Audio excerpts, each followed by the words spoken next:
Ladies and gentlemen, welcome to another episode of the Wrestling is Cool podcast, the coolest wrestling podcast on the planet. Sancho, I'm having a great day. I've had nothing but good things happen to me. I had a delicious breakfast, had a great night of sleep. Things are just coming up, Santi. How are things going on your end?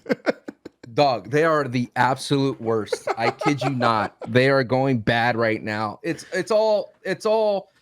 I feel like I got a curse on me. I like legit. One of my PCs died completely kaput. You know, I was grinding away on Fortnite, and all of a sudden, in a top 5 situation, died out. I'm like, cool. And then I'm talking to you about it, and I'm like messing with my phone, and I cracked the screen on my phone. Cracked screen.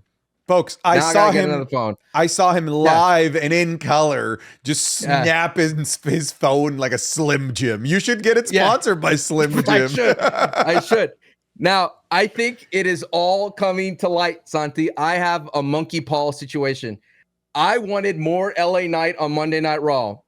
And what happens? He shows up on Monday Night Raw to what? Help Jey Uso qualify for the semifinals.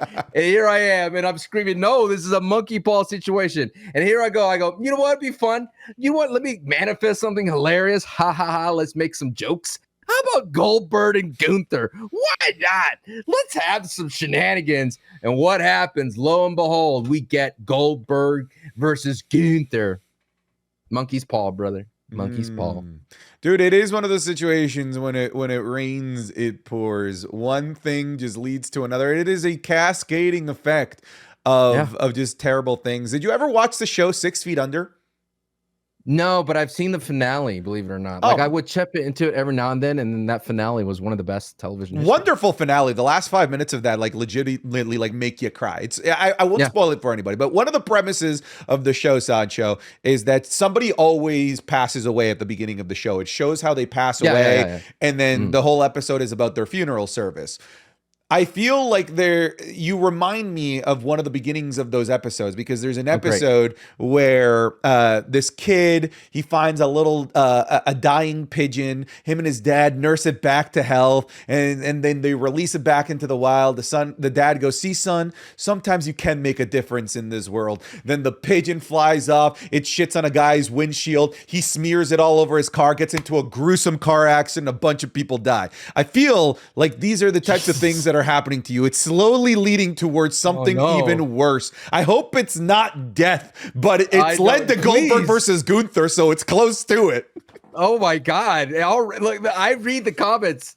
The people want me in the thumbnails and you want me dead. Like, come on, brother. Does it not work for you? Is this a surprise to you? I told you that the people want me in the thumbnails. You're like, excuse me? Yes, the people want me in the thumbnails, sir. Have you not been reading the comments? Have you not come down off your little pedestal to come down hang out with the plebeians down here? The have-nots? You enjoyed the show? It's all part of the show. Folks, welcome to the Wrestling is Cool podcast, coolest wrestling podcast on the planet. You could, of course, be getting this podcast episode 3 days earlier than everywhere else on the planet over on patreon.com/SantiZap. You hear that, Sancho? SantiZap, which is why your bum-ass face is not on the thumbnails, all right? I want you to remember your place, all right? I want you to remember that you're the Carrie and Cross of this thing. You're lucky to get 30 seconds of non-commercial TV time, all right? So just remember that, you thumbless face loser. 3 days earlier than everywhere else on the planet. Patreon.com/SantiZap over there. Not only do you get the podcast early. Let them hear your voice. Let them hear. Hashtag we want Sancho. Let them hear it, brother. You can't be like Triple H. You have your own show. We listen to the fans in the arena. The arena fans are doing everything. I have it on good authority from Sean Ross Sapp that Sancho's contract is due for renewal later this year. Oh, no. Over on the Patreon, you can also get all of the weekly Match Club watch-alongs, per Fightful, of course. All of the weekly match watch-alongs. You'll also get the John Cena series. You'll also get Sancho's new Ryback series. I had no idea you were going to start at Ryan Reeves' Ryback with the Nexus. Oh, Skip Sheffield, sir. Skip Sheffield. Good old Skip. Who's Ryan Reeves? I don't know. But we have to start with the beginning of what your boy did. It is John Cena, that little pigeon that got nursed to health, crapping out of nowhere on the car of Nexus, and all of a sudden, boom, bodies everywhere, brother. It is your catastrophe of putting over. By the way, that match was good. You know, you had Bret Hart in there, and that was a really interesting way. You know, our boy, dude, Bret Hart, we're doing something, and then our boy Skip Sheffield. All right, for those of you who know, we're doing Ryback and review. We're going to determine what is the best Ryback match in WWE. Because everyone needs to know this.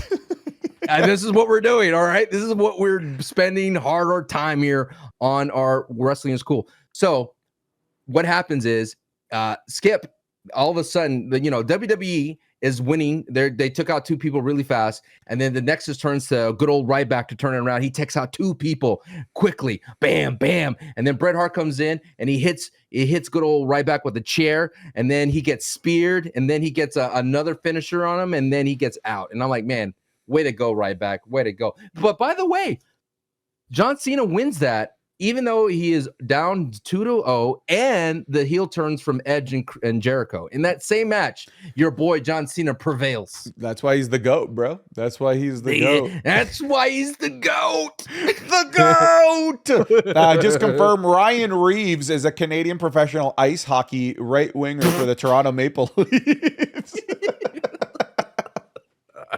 Not even close to Skip Sheffield. Listen, Skip, bro. You guys are gonna like the Ryback in review. It's gonna be a hoot and it's gonna be a holla. If you hear me. I actually gonna end up falling in love with Ryback, and that's what scares me. You know, just follow him on Twitter. You'll quickly fall No. I'm talking about Ryback the wrestler. All right, Ryback the wrestler. All right, if you say so. Well, folks, they did compare Ryback a lot to Goldberg when Ryback was in his initial run as Ryback, not as Ryan Reeves of the Toronto Maple Leafs. And as Sancho already alluded to, Goldberg is back on our TV screens. And you and I have been talking about the possibility of a Goldberg versus Gunther match for quite a long time here on this podcast. I was of the mind, sure, now that the title is off of Gunther, if that's what you want to do, fine. Let's just do it. Get it over with. Give him his send-off match. But this is the most catastrophic way to go about it. Doing a title change, taking the title off of Jey Uso to put it on Gunther so that Gunther could go defend it against Goldberg. Brother, I know that the odds of Goldberg winning are so slim, so slim, but they aren't zero. All right. What I've been saying recently is that the odds of Gunther losing this thing to Goldberg are 0.0001%. Means that Gunther has a 99.999 repeating chance of winning. But just like hand sanitizer is only able to kill 99.999% of germs. And right now, the strongest, scariest germ out there is Goldberg. He is that 0.001% that survives the cataclysm that is the Gunther hand sanitizer, brother. You're thinking about, I feel like, what is it? Omos, what is that movie? Osmosis Jones? Osmosis Jones. Osmosis Jones, bro. Not even him could save us. Dude, I've watched that movie like 7 times, never from beginning to end. It was always a substitute teacher that would put it on for like 30 minutes at a time. But that's how I got all my Osmosis Jones in. Gunther standing on one end, Goldberg standing out of the crowd, shaking. Goldberg, ding, ding, ding, ding, ding. Goldberg sitting there. Oops, spear. Boom, jackhammer. 1, 2, 3. That's gonna happen, dude. Listen, it's gonna happen.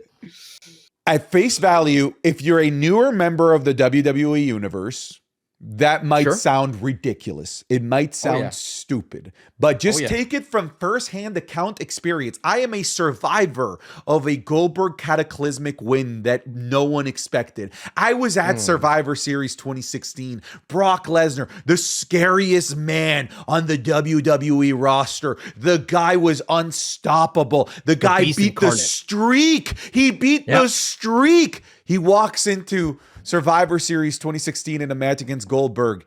And exactly what Sancho just said could happen to Gunther is exactly what happened to Brock Lesnar post beating the streak. If you think the odds of Gunther losing to Goldberg are actually 0%, I'm sorry, you are being purposely ignorant, and I get it. It is a nice little ignorance is bliss type of situation. You want to live in the happy-go-lucky land where everything is nice and hunky-dory while Goldberg doesn't win the world championship. But I'm here to bring you to reality. It can happen. It is there. It is a possibility. Do not think that we are free from Goldberg as world heavyweight champion. It can happen, and it very well could happen, all right? Just telling you.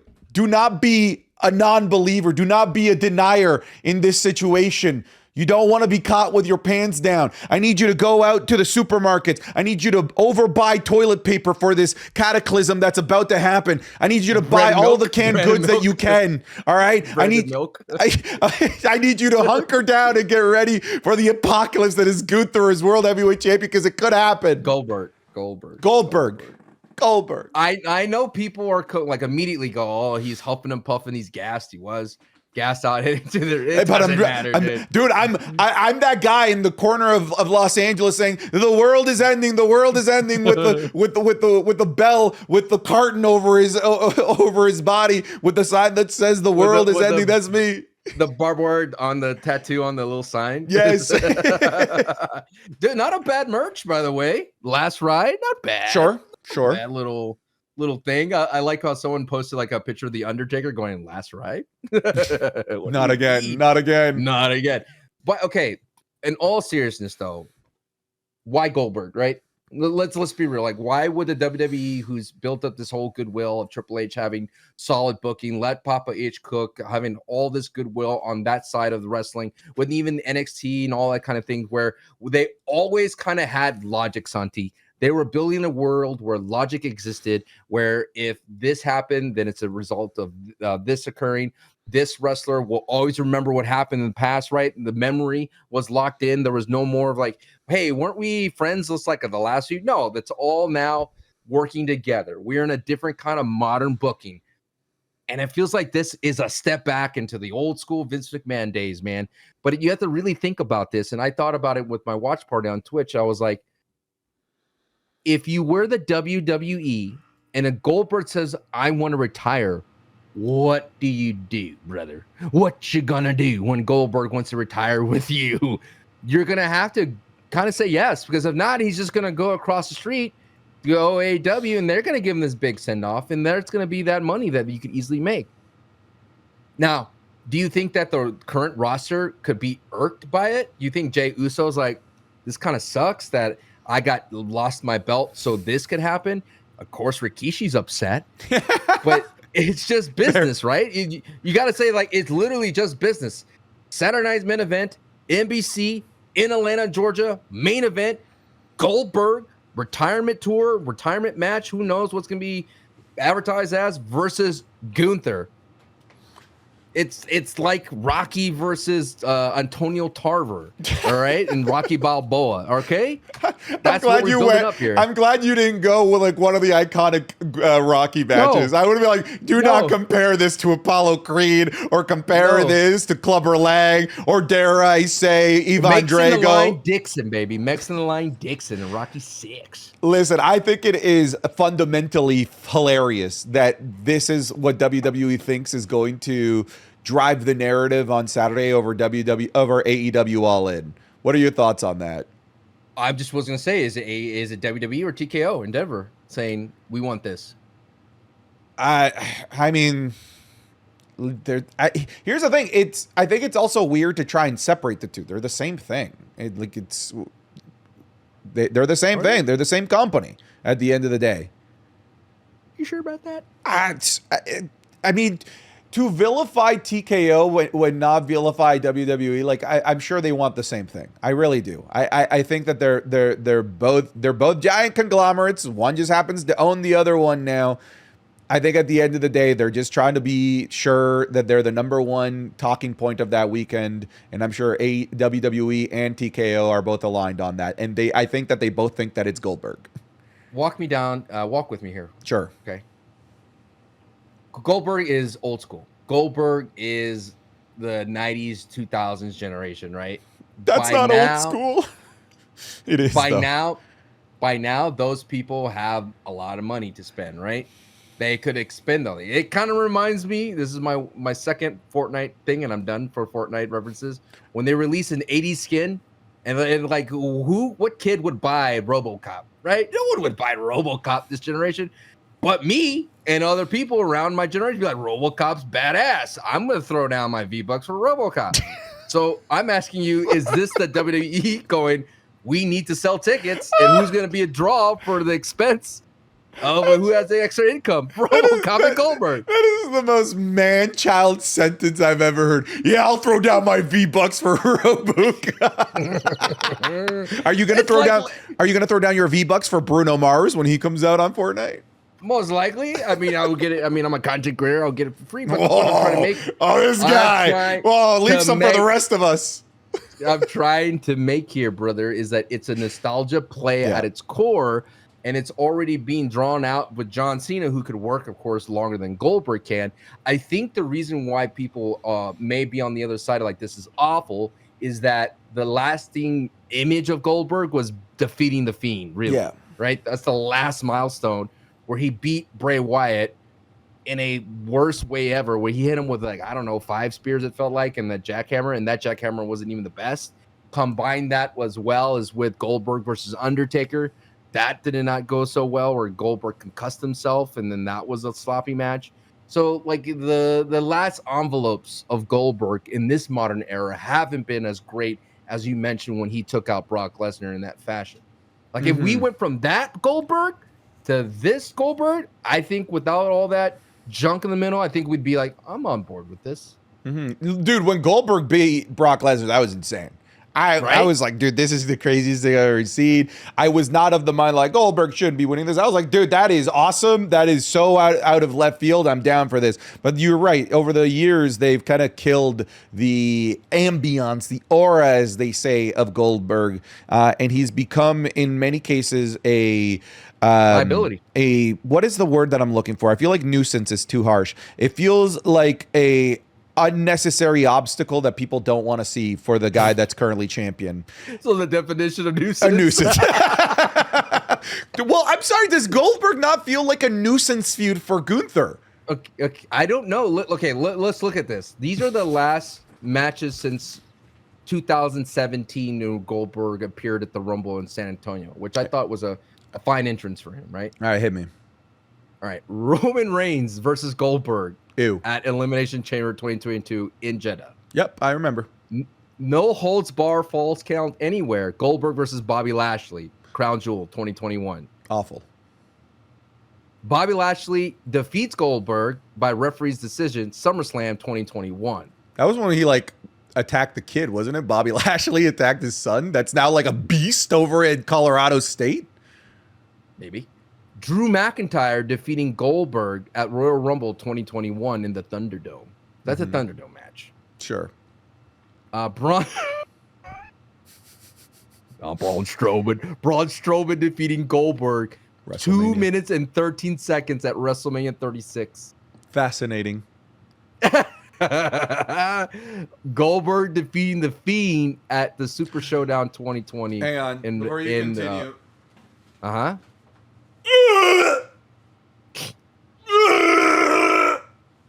right, you can continue. Goldberg defeating Dolph Ziggler in SummerSlam 2019. That was hype. I actually love that. That was okay. So he beats him in like a minute. But the bit of that match, Sancho, is that he leaves Dolph Ziggler like laying in just a mass of his own destruction, and then Dolph's like, "Is that all you got?" As Goldberg's walking out, walks to the back. Yeah. Goldberg's music hits again, comes out, destroys him again. Goldberg leaves. Ziggler's like, "Is that it? I thought this was America. I'm not dead." Goldberg comes out, kills him again. It was a good bit. The Undertaker defeating Goldberg in the Super Showdown 2018. You remember those Super Showdowns? Man, those were weird. God, that was a bad match. Yeah, because Goldberg concussed himself on the ring post. Then the Universal title, Brock Lesnar defeating Goldberg at the WrestleMania 33, the Ultimate Thrill Ride. Hype match. That's the one with the roller coaster. I love that match. Sancho, I actually have that match in my top 10 matches to show non-wrestling fans. Goldberg defeating Kevin Owens in 22 seconds at Fastlane 2017. Bullshit. Remember that dumb song that he used? Then he was in the Rumble, and then Goldberg defeating Brock Lesnar 1 minute 25 seconds at Survivor Series 2016. And then the infamous match 2004, Goldberg defeating Brock Lesnar with Stone Cold Steve Austin as a special guest referee. Mania 20. Where everybody hated because Goldberg and Brock Lesnar were leaving. What a bad idea, right? What, especially idea, right? Like, think about that, though. Like, if you know both of those guys are leaving, why wouldn't you have two separate matches where you can put over two people that are going to be there the next night? Why have a match between two guys that are leaving where no one gets to look better on Monday Night Raw after WrestleMania? It's pointless. Well, that's what I feel about this entire, we'll talk about it, about the King of the Ring. I feel there's not a, like, when you have main eventers, it's hard to build up the next crop of people. But anyway, back to Goldberg. Is this going to hurt Gunther in any way? If he loses, yeah. Yeah, if he loses. Fiend never recovered. Fiend, Bray Wyatt never recovered from that. Fiend. No, stop it. Don't do this. Don't do that. Don't do that. Don't ever do that again. Don't do that. Do you think that Gunther could look strong in any way? If he sleeps Gunther, if he gets hit by a spear and then a jackhammer and kicks out, then yeah, I'd be like, okay. You know, a lot of people have been put away by that combination, and Gunther didn't, which I guess would be cool. Now, if Gunther is somehow able to magically get a good match out of Goldberg, then honestly, Sancho, Gunther shouldn't be in the WWE. Gunther should have a show in Las Vegas alongside Siegfried and Roy, alongside Chris Angel, alongside all of the greatest magicians on the planet, because that would be some magic if you were to pull out a good match out of Goldberg. That is impossible. It is. Even William Regal couldn't do that. I know. William Regal exposed Goldberg that he couldn't work. There is so much. That's the thing about this entire saga. I feel that it is a tale of two halves. It's the people that were there in the WCW days who knew Goldberg at his peak, right? And then there's the U's, right? Well, actually, there's more than three. Then there's the U's that saw him past his peak. Yeah. He was still kind of cooking in that ruthless aggression. I was a huge fan of him in the ruthless aggression era. That was when he was introduced to me, and I was a kid, and it worked. You know, like the shtick worked on me for sure. Right. I mean, his matches don't go more than 15 minutes. I'm looking at his cage match. There's not that many matches where he goes long.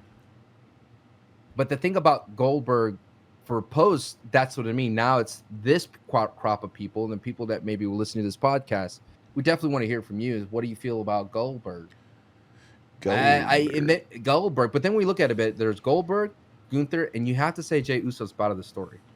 Like, he's part of this, the beginning of the story that set this off. And Jey Uso losing, now that we know the business behind why he lost, kind of puts a sour taste in my mouth on what the WWE was thinking. Yeah, I think you could have easily protected Jey by stripping the title off of him if he was hurt, if they were building that angle at Money in the Bank. Let him be hurt, so that way it doesn't look like this is all business. You could even done it where I felt like what they did was they let Gunther cut a face promo saying, Seth, I'm here. Cash it in on me, let's go. That's something a babyface would say, right? Like, come on, dude. You want to go ahead and cash it in right here. I'm not afraid of you. And then Goldberg's music kick. You could have easily done it where Jey Uso comes out, says, hey, I am going to drop the belt, da-da-da-da-da.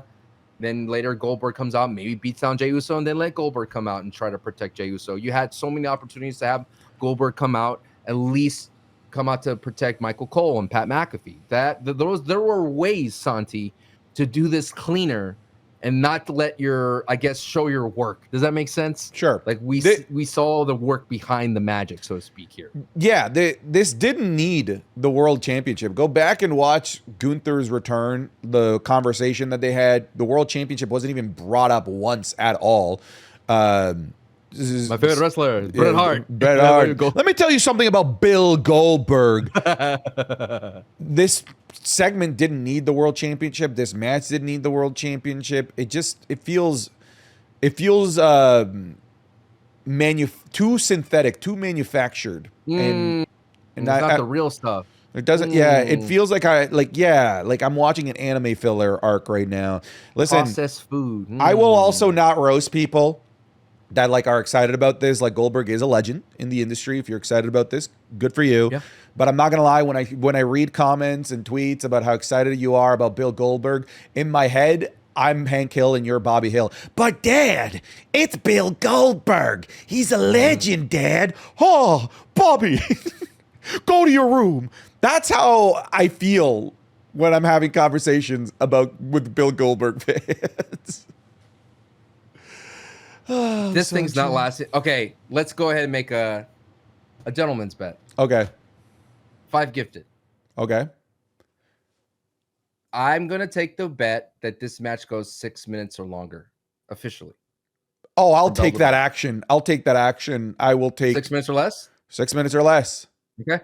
All right. Huzzah. All right. We've struck a bargain. We're good to go. Dude, I can't believe you gave me that. 6 minutes or less? I'll take it, dude. I mean, I'm predicting a kick out from Gunther. Dude, Jey Uso versus Logan Paul went for like 9 minutes. you think that Jey Uso versus Logan Paul is only going to be max 3 minutes longer than Goldberg versus Gunther? You're insane. You just gave me 5 gifted for free. Really? It's not that bad. You want to make it 10 gifted for fun? That seems more like a palatable. Oh, buddy, I'll take that action. All right. 6 minutes or less, you're gonna give me that action. I'll take that every day. I feel that's like putting a bet on LeBron James scoring a point in a game. To be fair, the last match against Roman, it was 6 minutes on the dot. On the dot. On the dot. On a show that's many hours long, that is with no commercials, that is a premium show, barely went over the 6 minute mark. And you're giving me a show that is 2 hours long with commercials. You're going to give me the under on 6 minutes, brother. Dude, just. Oh, yes. Oh, my God. Wow. You didn't tell me you had royalty here. Dude, wow. Our first ever guest on the Wrestling is Cool podcast, La Yesca. I will buy the official La Yesca. This is, by the way, the exact one that he has. It's just how did you find out? It's just on Amazon. It's the same one, brother. It's an Amazon iguana. Yes, it is. It is an iguana. How many companies could possibly make an iguana hand puppet? All right, not very many. It's the same one. But it was $40 Canadian, and I'm sure WWE will charge us like $100 when the official one comes out. I promise I will buy the official one so that Mr. Iguana can get his cut. But right now, WWE isn't supplying me with what I need, so I had to go somewhere else. I had to go get myself a bootleg La Yesca, okay? Wow. $40, not bad. Mm-hmm. Not bad, right? It's a good quality iguana hand puppet. Everyone should get one of these. You should what's your affiliate link? you should throw it up in the air and try and land on your shoulder like he does. Can you do that? You want me to try?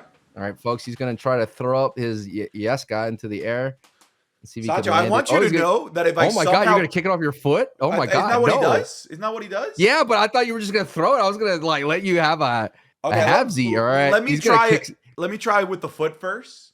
Okay, he's going to kick something. I know it. Here we go, folks. If you're watching the pod on the audio, about to kick it. Oh, okay. Valid. Hold on. There's a shot. There's a chance.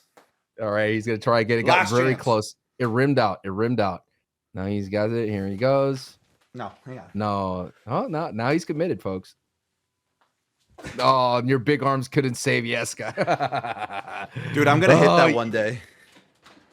Wait, what? I'm gonna hit that one day. All right. I'm gonna hit that trick. All right, it's like an ollie. You know, it's like a 360. You should practice. Oh, that'd be a sick little short. I'll go to somewhere outside and then practice kicking it, open up and over. Ah, I like that. All right, look at Sancho making me go viral. All right, let's move on from Goldberg. I feel like we've talked enough Goldberg, more than people would probably want to hear. Let's talk about some sadder news. Unfortunately. Let's say talk his name and he'll appear. Oh, and he did. And he did. We have Liv Morgan, unfortunately, getting injured on Monday Night Raw. It's been confirmed by the commentary team that it is a dislocated shoulder, which is just so brutal. We're going to talk a bit more about the impact of this injury because the impact is heavy in terms of all the storylines that she was involved in, all of the potential story arcs that could go towards Evolution, towards SummerSlam. All of those are now in jeopardy. Now, Sancho, I'm not a doctor. Clearly, I am a loser that talks about professional wrestling on the internet, but I do have medical experts in my chat. And one of them said that it all really depends on what kind of shoulder dislocation it is. If it is just joint out of socket, it could be literally back as quickly as a week and a half. If it is a Finn Balor situation, which is joint out of socket, torn ligaments, the works, then we're talking about a really, really long time. Yeah.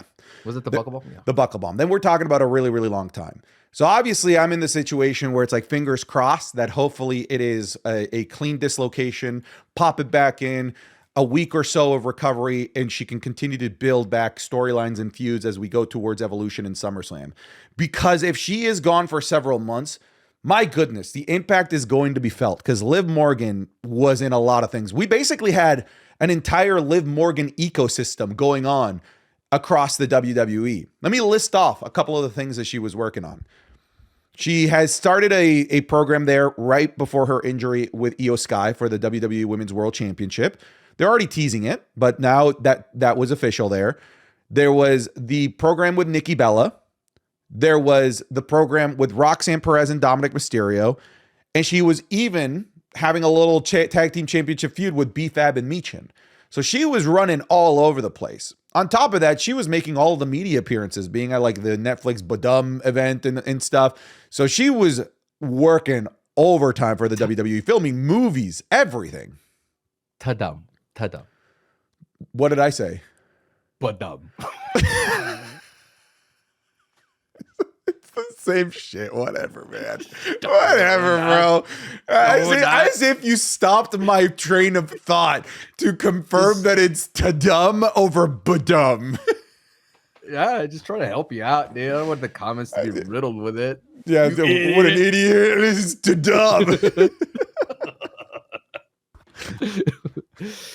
I agree with you. She was the linchpin to a lot. She was definitely a building block. She was the motherboard, like my PC. All right, she was the motherboard to those working everything. Did you even mention Rhea? The overarching story with Rhea, like that's always there. Yeah, that's always there. I didn't even mention Rhea. Yeah, that's always there. And then seemingly that Rhea is going to be with Raquel, like I mentioned, Brett and Sean of our generation here, of Raquel. Don't try to make me angry. We're only 30 minutes in, man. You know what you're doing. You're triggering me. What do you mean? Move on.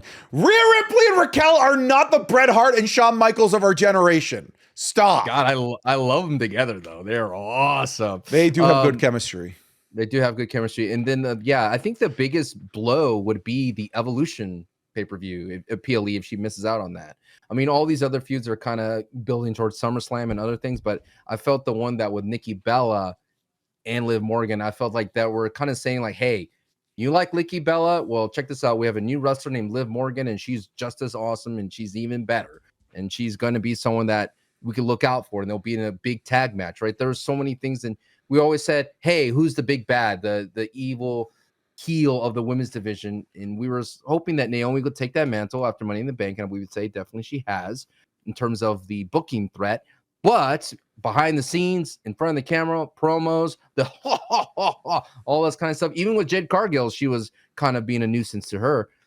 It was Liv Morgan. Liv Morgan was the big bad. She was like the Loki of the universe, where she doesn't have a dominating presence, but she has her fingers in every storyline for the women's division. And I think without her, you lose a lot of virality, dude. She was instantly a lightning in the bottle. Anytime she appeared on camera, she could do something that could go viral. She broke the internet with he's into girls that are just like me. And ever since that, we've been on a fast track with Liv Morgan. And what's also as well is that she's been doing a lot of great in-ring as well. I know we've been talking about behind the scenes, but her in-ring has been great, dude. She's been working with some the top of talent and selling and putting her body on the line, and absolutely phenomenal wrestler that's grown to this point. And I'm going to miss Liv Morgan. I'm hoping it's the shoulder injury, and it's just going to be one of those things now, Santi. She's going to sell it all her rest of her career, man. They're going to keep bringing it up, and it's going to be interesting. I think if she is gone for a week, they keep her on ice. It's important to keep her on ice as long as possible, so that way Roxy could kind of splinter her way in and kind of spread like a fungus and cause corruption amongst the Judgment Day and continue to work Dominic Mysterio. I thought it was interesting that Dom didn't come out there. That let me know it was like legit, that Dominic Mysterio wasn't there to comfort her or any kind of way. And knowing that it's a real injury, that's a bummer, man. It is such a really simple thing that happened too.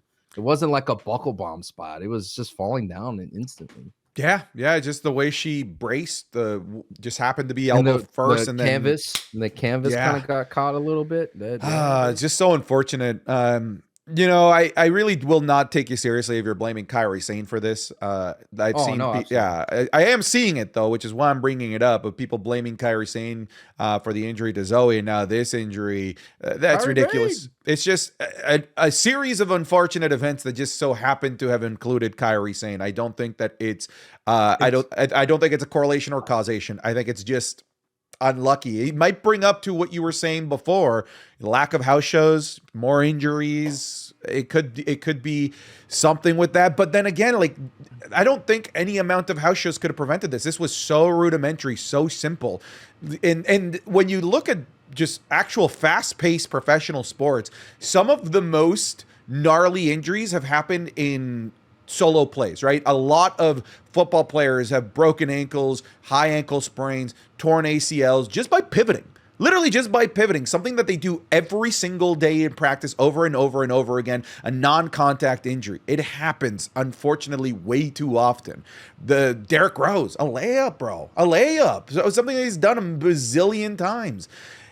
It's just the nature of the beast when you are playing a contact sport, when you're playing something fast-paced, when you're a high-level athlete like a Liv Morgan. You never want to see it happen, but it does happen. What I will say, Sancho, is there's never a good time to get injured, but there is such thing as maybe the worst timing, and this could be up there with some of the worst timing imaginable, unfortunately, because of evolution and the fact that SummerSlam is around the corner and the fact that WWE was clearly creating the Liv Morgan multiverse within the WWE as a major cornerstone of evolution, and probably SummerSlam as well.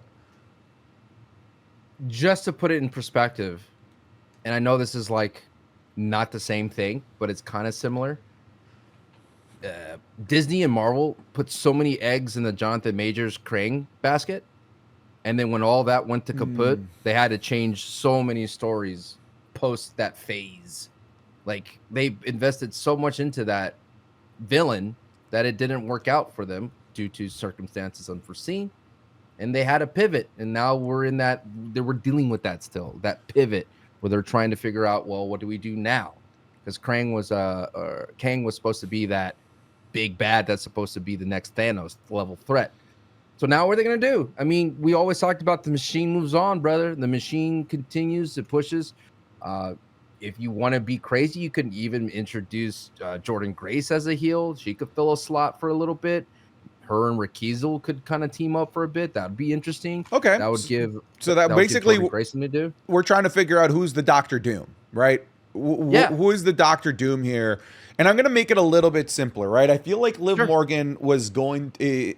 I think we could look to a different show. I think we could look to maybe like a Naomi. Naomi with the briefcase, what she's doing. Like, they were building... They're doing a good job, dude. They're doing a good job. They're doing all of the things that we said they needed to do, right? Make her crazier. Did you see that video of her with the briefcase and all the insane weapons she had in there? She had like a taser, a pocket knife, all kinds of things in there. The maniacal laughing, like, they're all doing all of the right things. Maybe right now the pivot to the Doctor Doom in this situation, as you pivot away from Kang the Conqueror, might be leaning towards more the craziness and the evil of Naomi. Because I know what everybody is thinking, and I'm thinking it too. They're going to do the Rhea storyline 2.0. Rhea got injured. And when she was gone, Liv Morgan seduced Dominic Mysterio, and it led to the storyline between Liv Morgan and Rhea Ripley that lasted several months. I get it. The story blocks are lined up almost identical right now with Roxanne Perez. Maybe it's a pivot to lean more on Roxanne Perez, and maybe that is what you do. But it'd be something we've seen before already. I'll say that. But I would not want to see it. I've seen it before. They should do a scene where like some shorts where Dom's playing some like sad like Mexican music. You know how those memes where it's like doo-doo, and he's just like so pining over Liv that he's hurt. And so it's a shame that Carlito's not around. I think Carlito could have filled like a void to be that random voice to talk to, like, don't worry, Dominic, she's gonna be okay. You know, that kind of stuff that I feel that Judgment Day is desperately needed. I think that storyline is gonna be hurt the most. If you were to ask me all the different story, like the Nikki Bella one, they could find somebody else to fill that, right? No problem. They could do that. Rhea is already on the background. That's not really the forefront. Right now, it's the forefront is the slow demise of Judgment Day, Raquel, Roxy, and I think that storyline is going to hurt the most. Finn Balor manipulating things and trying to egg Liv and get her out or make her paranoid. That was the big moment. That was the summer of Judgment Day that we were hoping for. But if there is Naomi, does Naomi pivot and go after Io? Well, Io needs somebody, right? Io needs somebody now, because that's also one that's been now vacated as a slot as to who's going to go up against Io, be the next big threat for the world championship there. So yeah, like that's a possibility. Do we get a call up? Anyone? Does maybe Stephanie Vaquer? I mean, does anybody that could slot into that? If you're pitching me Stephanie Vaquer versus Io Sky, you're never going to get a single ounce of pushback from me, brother. That's for certain. If they want to pivot to that, that's fine. That would be a great Evolution match. I will just say, look, I feel like slotting in Roxanne there is not as appetizing as some other options that are there, in my opinion. So it needs to be a placeholder, like a marquee match that just like, let's go ahead and showcase the best of the best that we have here in the women's division of WWE. Why not Stephanie Vaquer versus Io Sky with the threat of Naomi to cash in on any one of them, right? Sure. Yeah. Shame, man. Obviously, hoping nothing for the best for Liv Morgan, hoping that it is best case scenario with that injury. If it ends up being best case scenario, fantastic. If it ends up being worst case scenario, hopefully we have a John Cena level of recovery for Liv Morgan and is able to come back as soon as possible. Would hate for her to miss. Why do you have to bring up John Cena? Because not everything revolves around John Cena. Oh, we could easily said Triple H. Sure. But that's old school, man. We're keeping it fresh. John Cena was 2008. Okay, but he's still around wrestling at least. Triple H, where's he at? Where's he at? Is he the show, pal? It's all about the show. You enjoying the show? He's just out there lying about Ron Killings, bro. That's all he does. Ron on the livings. Ron on the livings. Demonetized. What's wrong with you? Oh, no. Speaking of which, and Cena, let's pivot to that. We have John Cena, Ron on the livings, and CM Punk being the big focal point of Friday Night Smackdown. Sancho, have you seen our truth? Have you seen Ron Killings? Dude, Cena is getting to a level of goofy villain that I'm like, all right, I'm in for this. Whatever the hell this is, all right, feed it into my veins. When he started arguing with Nick Aldis without audio, and he like flipped his hat backwards and started just screaming in his face with a bulging vein up his neck, that was hilarious. Great stuff. That was one of the best Smackdowns because it featured John Cena throughout the entire episode. Love that. He didn't take his ball and went home. I love the opening where he talked about what's Mount Rushmore, which is funny because it's what all the conversations of the internet wrestling community has. Mount Rushmore. He's like, he's like Dylan, and Dylan. John Cena. And then CM Punk comes out, and that was like, oh my God, here we go. We're not advertised as far as I knew. Yeah, and it's another sign that the brand split should not exist. We get moments like this, even like when Seth Rollins and LA Knight, we get more mix-ins, and that makes all the fun. Like when you go to Froyo, get a frozen yogurt, and what's the best part, sir? All the fixins and mix-ins that you put on the top. What's your go-to frozen yogurt topping, sir? I like... It doesn't matter what your favorite frozen... It's so easy. It's so easy. Yes, you dum-dum. Put me on the thumbnail. As I was saying, I loved it. And it was really cool because the best part was that LA Knight walks out and roasts him with the most heinous thing I've ever heard told to John Cena's face. I don't think John Cena's ever been said anything like that, even during the Ruthless Aggression days. Thoughts? You don't get my thoughts anymore. You get nothing. Yeah, I really like that segment, man. SmackDown, this is what it's missing, right? It's missing the main event picture.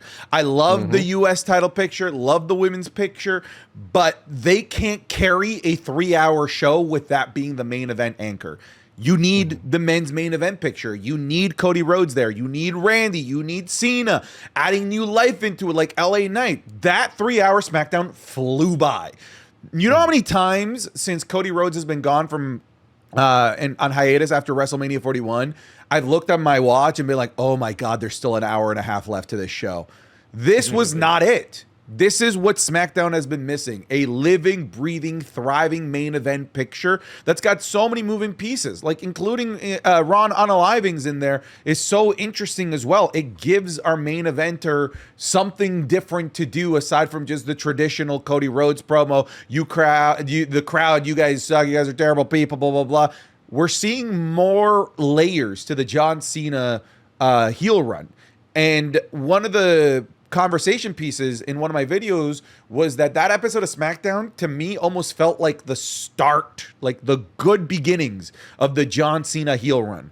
Because everything else before it felt so stuck in a vacuum, right? It was just Cena and Cody Rhodes leading into WrestleMania. But the John Cena heel turn is such a monumental piece.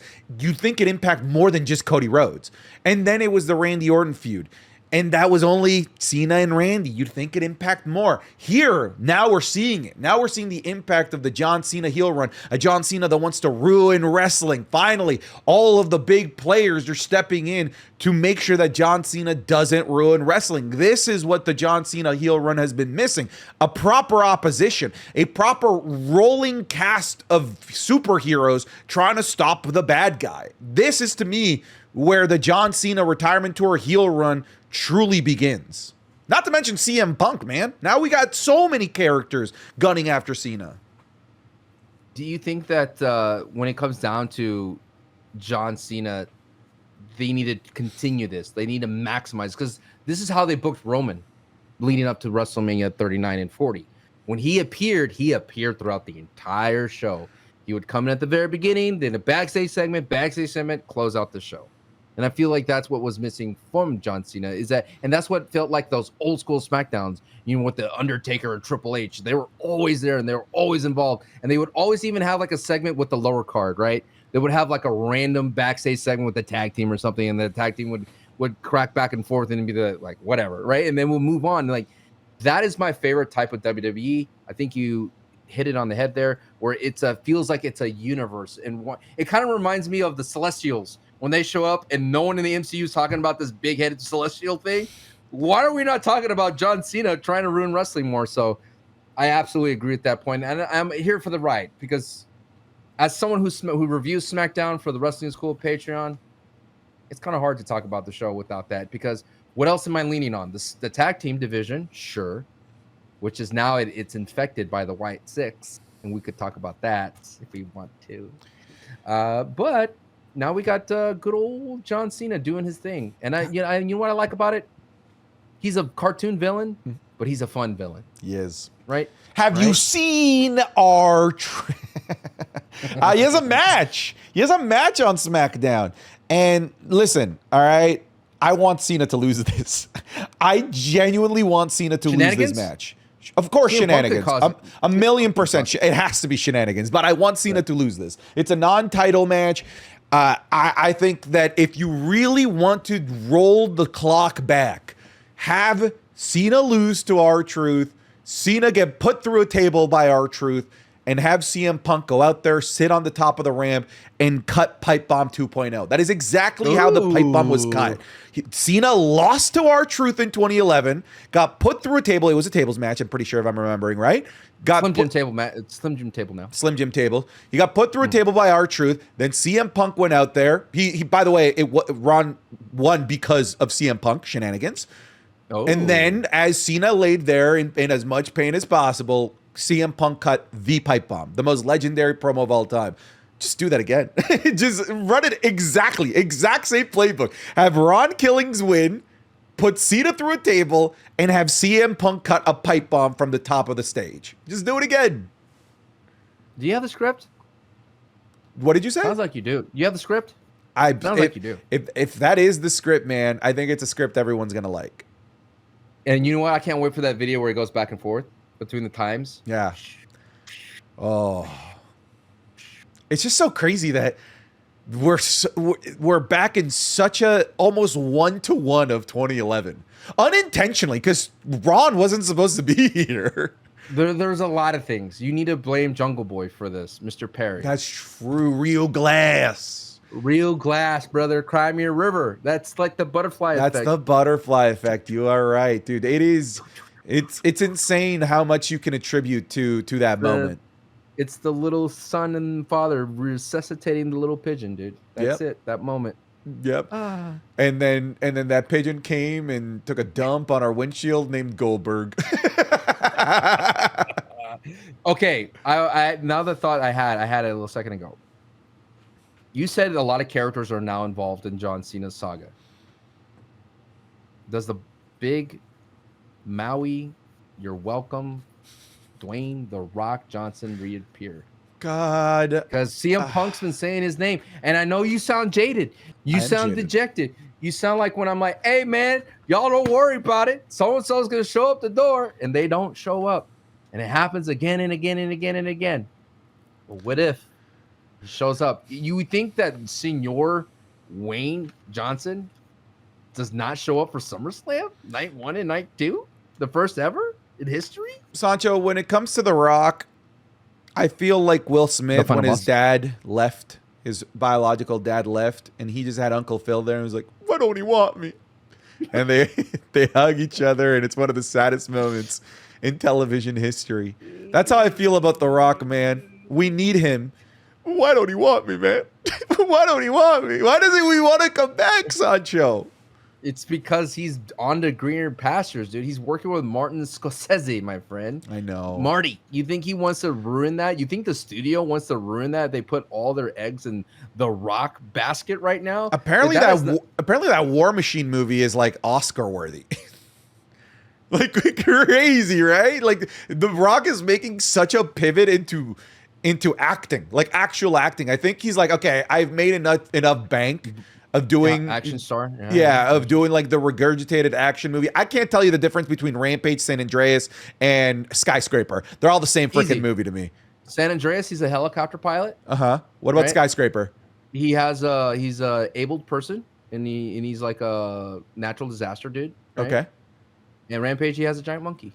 What about Skyscraper? What's the difference between Skyscraper? I just told you I think he has like he's an abled body, and he's like a natural disaster guy. I thought that was San Andreas.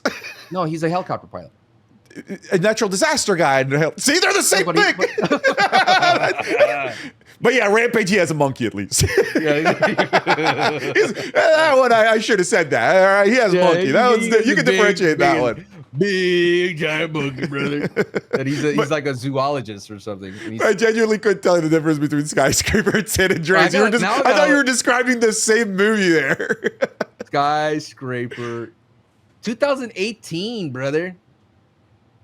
Oh, he's a former FBI agent. And then the one San Andreas, he's the able-bodied helicopter pilot. Got it. Okay. Anyways, have you ever seen the movie Volcano? I have, with Tommy Lee Jones. Tommy Lee Jones, yeah. And the tar pits were in Los Angeles, and you remember that the one guy who saves a person and jumps into the lava because he doesn't make it. He's like, and he's like melting, and he throws a person while he's melting. Yeah, dude. Fun fact about Volcano: I found that movie, like that VHS. And I went to Goodwill when I was a kid for $1. I bought like 5 VHSs, and I didn't know what was on them. One of the movies that was on there was Volcano. It was Volcano, the first Austin Powers, a few episodes of Bill Nye the Science Guy, a VHS with a few episodes of the original Cosmos with Carl Sagan, and something else. I think it might have been like The Mask or something. It's Skyscraper, where The Rock has a prosthetic leg.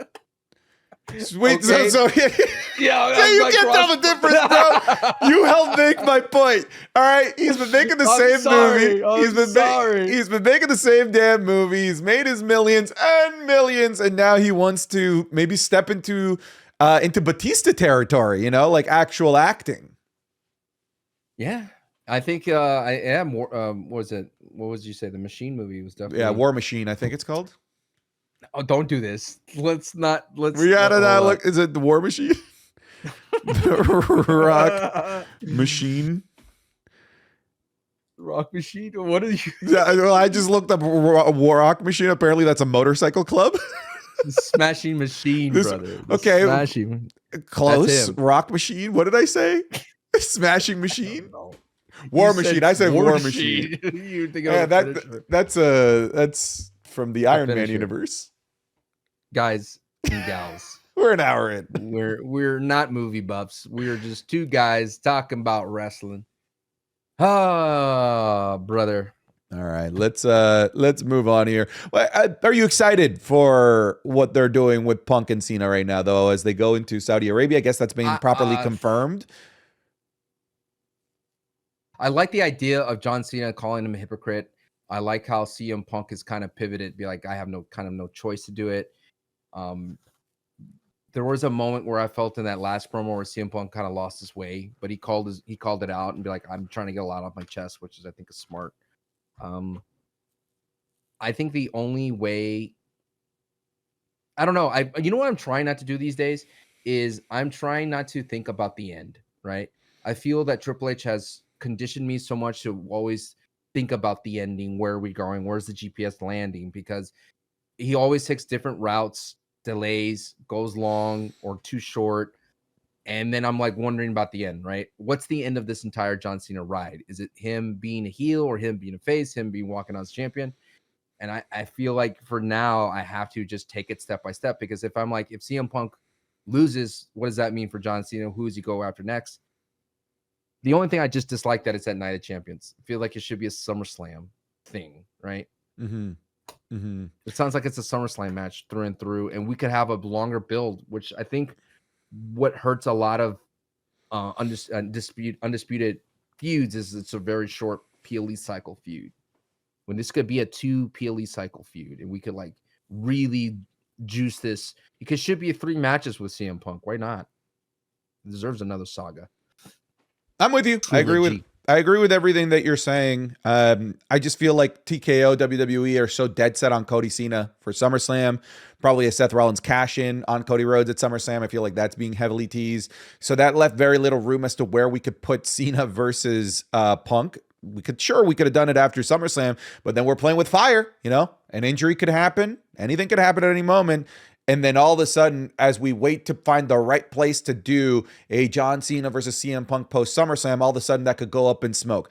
I am right now a man of the thought that if you are not going to do this at SummerSlam, just do it. Just do it. It's just get it over with. Not get it over with in the sense of like, let's move on past this. Just do it so that we can actually have it in the resume of the John Cena retirement tour. Let's not play with fire. Let's not risk an injury where we have to miss it. Let's just do it. It's there. It's not the ideal venue, because Night of Champions doesn't have like the same historical impact as a SummerSlam, and sure as hell nowhere near as much as Money in the Bank would have. That would have been the perfect place. I'm in a position, Sancho. Beggars can't be choosers. Just give me the match. Just do it. But again, the reason why we had that Money in the Bank match was to hurt Jey Uso and then to lose to Gunther. That's what I'm saying. That's where, when you get to the business side of how do we get some, or like, you know, all this kind of stuff, where you're the GPS. How do we get to point A to point B? You know, I tell my wife, we're gonna get there, honey. We're going to get there. I don't need to turn here. I don't need to be in this lane. We're going to get there. Okay? Just trust me. All right.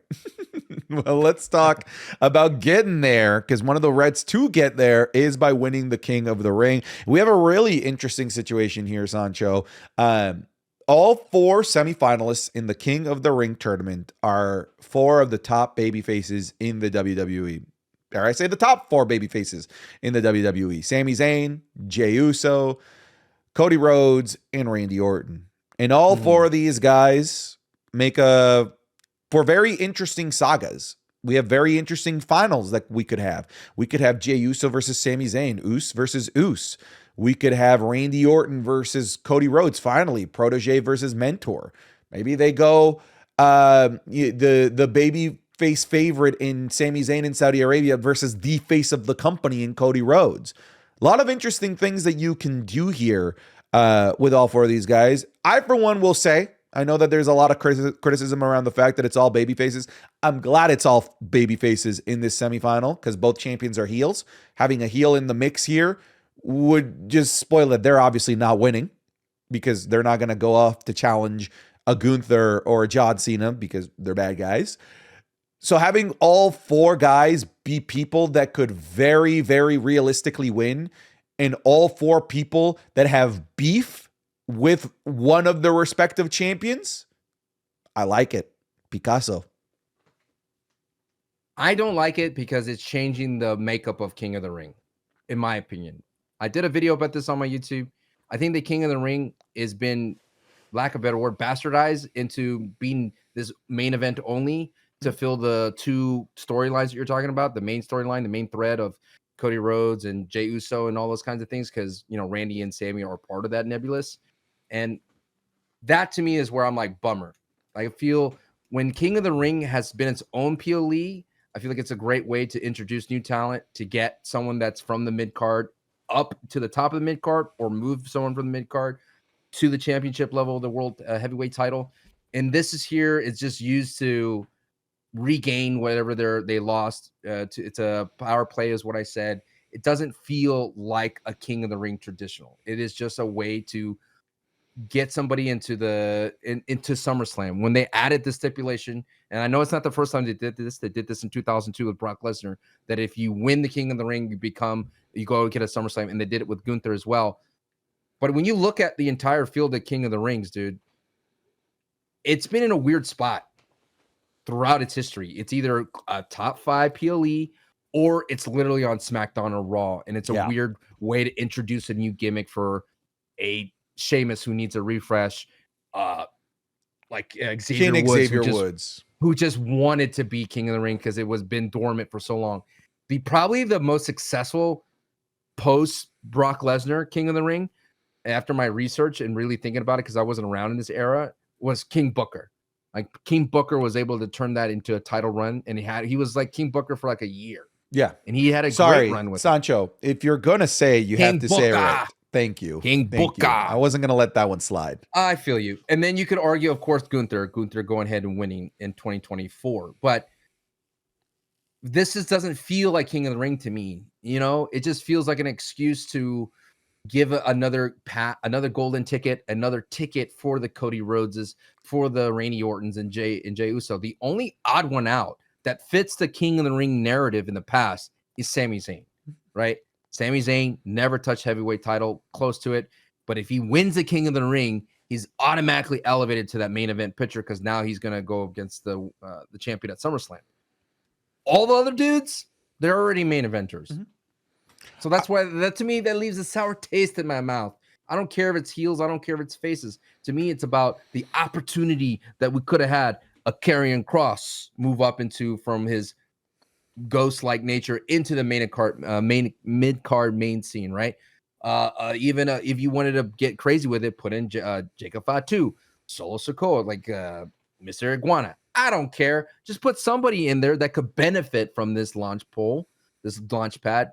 Not someone that doesn't really benefit, because what is being used, like I said, it's just a way to get the story moving forward by bastardizing the King of the Ring. They're not going to be King Uso. He's not going to be King Cody Rhodes. One word, 4 letters, King.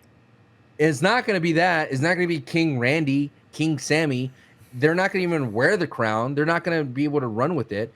It's just the WWE finding a way to exploit the IP to get that going and to use it to that good old sleepyhead. I think everything that you said, I agree with you. I think where I was coming from in that I'm happy that this is the 4 is because I think it was pretty clear that WWE is using this now as a vehicle to get to the storyline that they're trying to tell as opposed to make a new star.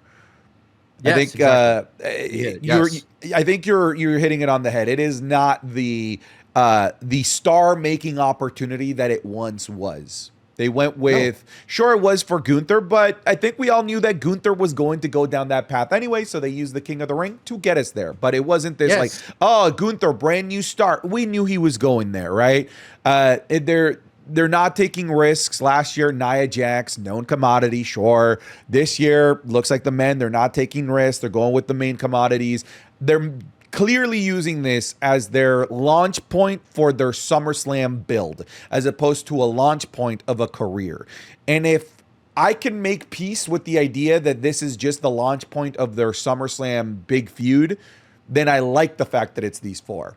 But if I'm expecting it to be a star-making opportunity, then yeah, I'd be bummed that it's these 4. I would be bummed. But I've come to peace with what I come to expect out of King of the Ring, which is not what it used to be. It is now the let's get somebody to the main event of this show. Just like how, honestly, like for the Royal Rumble, you wouldn't want the random mid-carder guy winning. It's always like the known commodity. Sometimes they go a little crazy, right? With Jey Uso, Shinsuke Nakamura.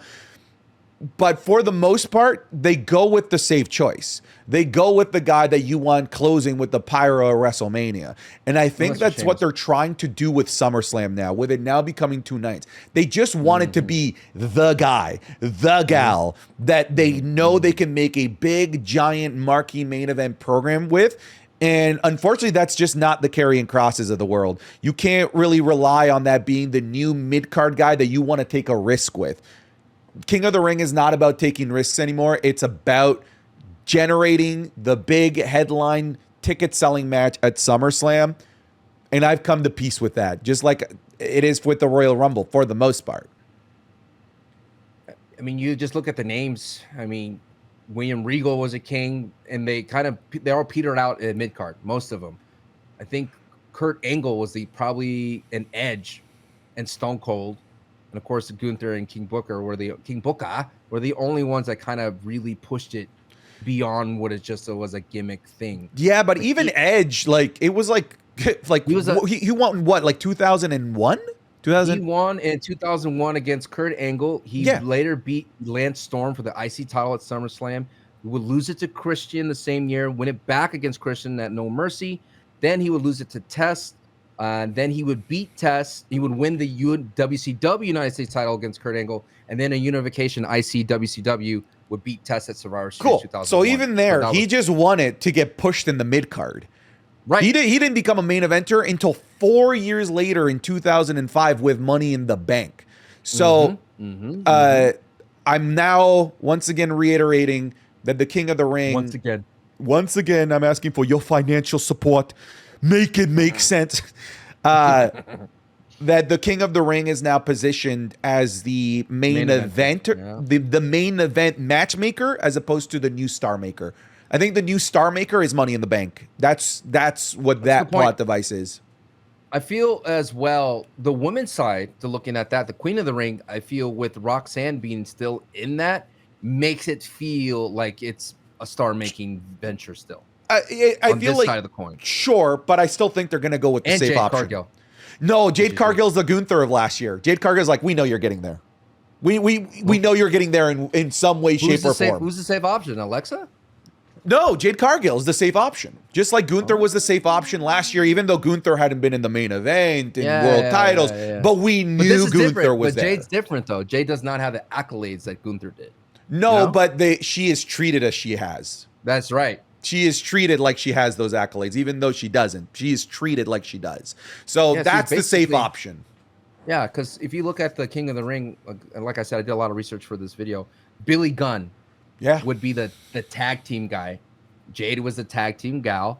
But Billy Gunn, Vince was like, we need to build you as a single star. Let's separate you and the Road Dogg, and let's push you into a singles push. And it went nowhere. He literally, like, within couple months went back into the tag team division, re-teaming up with Billy Gunn. So It's a fascinating thing, but I think with going forward, we just need to look at it that way. Like King of the Ring, Royal Rumbles, Money in the Bank, Elimination Chamber. I think Royal Rumble, Elimination Chamber, and now King of the Ring is all main eventers. Money in the Bank is a budding star. A rookie could win that. 100%. Like I wouldn't like Naomi winning Money in the Bank. Great, you know, like hey, that's somebody that needs some extra legs. We need to give her a little bit of extra juice to really to really kindle this flame, right? You've always talked about like kindling the flame until it becomes a forest fire. I feel like that's what Money in the Bank can be. Absolutely. Sure, they went with a safe option with the men this year with Seth Rollins, but it wouldn't have turned as many eyes if they went with like a Penta, right? With a Money in the Bank, it would have been like, ooh, cool, new star making opportunity. But if they went Penta with King of the Ring, I'd be confused. But Penta Money in the Bank, not confused. Not confused because I'm like, they could use this to find the right moment to push Penta. But King of the Ring, you just have to do the push into the main event immediately, and it wouldn't have made anywhere as much sense. I gotta say, Penta looks sick with that leather jacket. Dude, that's so cool that you said that because I said the same thing. When he made that flip, I'm like, that's cool as shit, bro. This is cool as shit. A luchador rocking that. I know we didn't really talk about Triple Mania. I didn't get the chance to see it, but that was doing trending really well. Yeah. Really well. Los Garzas are tag team champions over there. The main event between El Patron and Hijo del Vikingo was like it made WrestleMania 40's Bloodline Rules interferences look like child's play, brother. It was crazy how much happened in that match. But some Hijo de Hamburgo and Hamburguesa was in there or something. Not quite. I think it's worth a watch. I was definitely interested in the show. I watched the bits and pieces and the matches that involved people that I wanted to see, but I think it sold me enough where I'm like, okay, I think I'm going to watch all of Triple Mania in August. Yeah. I'm going to actually make the effort to watch all of it. It showed me that the relationship is working. Like the crossover is working because not only that, Joe Hendry. Yeah. And he came up with that Norteña version from the Easy Band, that viral band, those Mexican version of it. That was so sick, dude. Di su nombre ya parece, yo creo en Joe Hendry. That was great. Oh, and then Mr. Iguana, dude. What's interesting about Mr. Iguana, I know we're taking a slight detour here. No timestamp needed. Is Mr. Iguana was like, hey, I'm ready to go to the main roster. I'm so excited. I think he was misunderstood. He's probably going to NXT, but still, great addition to have. It reminds me of the Santinos of the day that, you know, they can bring levity, but they can actually bring some action and wrestle in the ring. I agree. Luigi style, baby. All right. Let's stick with the King Queen of the Ring stuff. We talked about what's going on there with Jade and Roxanne. On the other side, we have some more known commodities in Asuka and Alexa Bliss. Asuka back in the WWE, back with her old world beater of a theme from NXT. New face paint. And I'm going to be honest with you, man. She looked great in that match. In that match, it felt like the old, hard-hitting, snappy Asuka was back. I felt like we were missing that for a while. I don't know if it was because she was in the tag team division. Maybe she was nursing some injuries, and this time off allowed her to really just come back at 100%. But I feel like the world beater Asuka felt, at the very least in that fatal four-way, like she was back. She felt scary. She felt dangerous. Her moves felt real. Her moves felt like they hurt.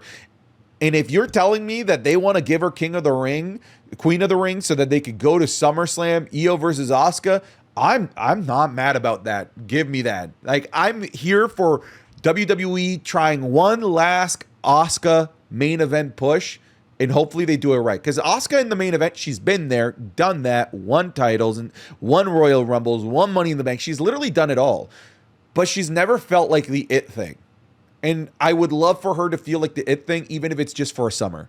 Even if it's just for summer 2025, I want her to feel like the big, shiny toy for the WWE in the main event scene. Even if it's not the long-term play. She was the it thing, but during the Thunderdome. You know, that's when she had a run, too, as champion. And it's just like, yeah, what are you going to do, you know? Yeah. Thunderdome doesn't really count as much. It's like Drew McIntyre. Dark Ages. Like the dark ages of the time.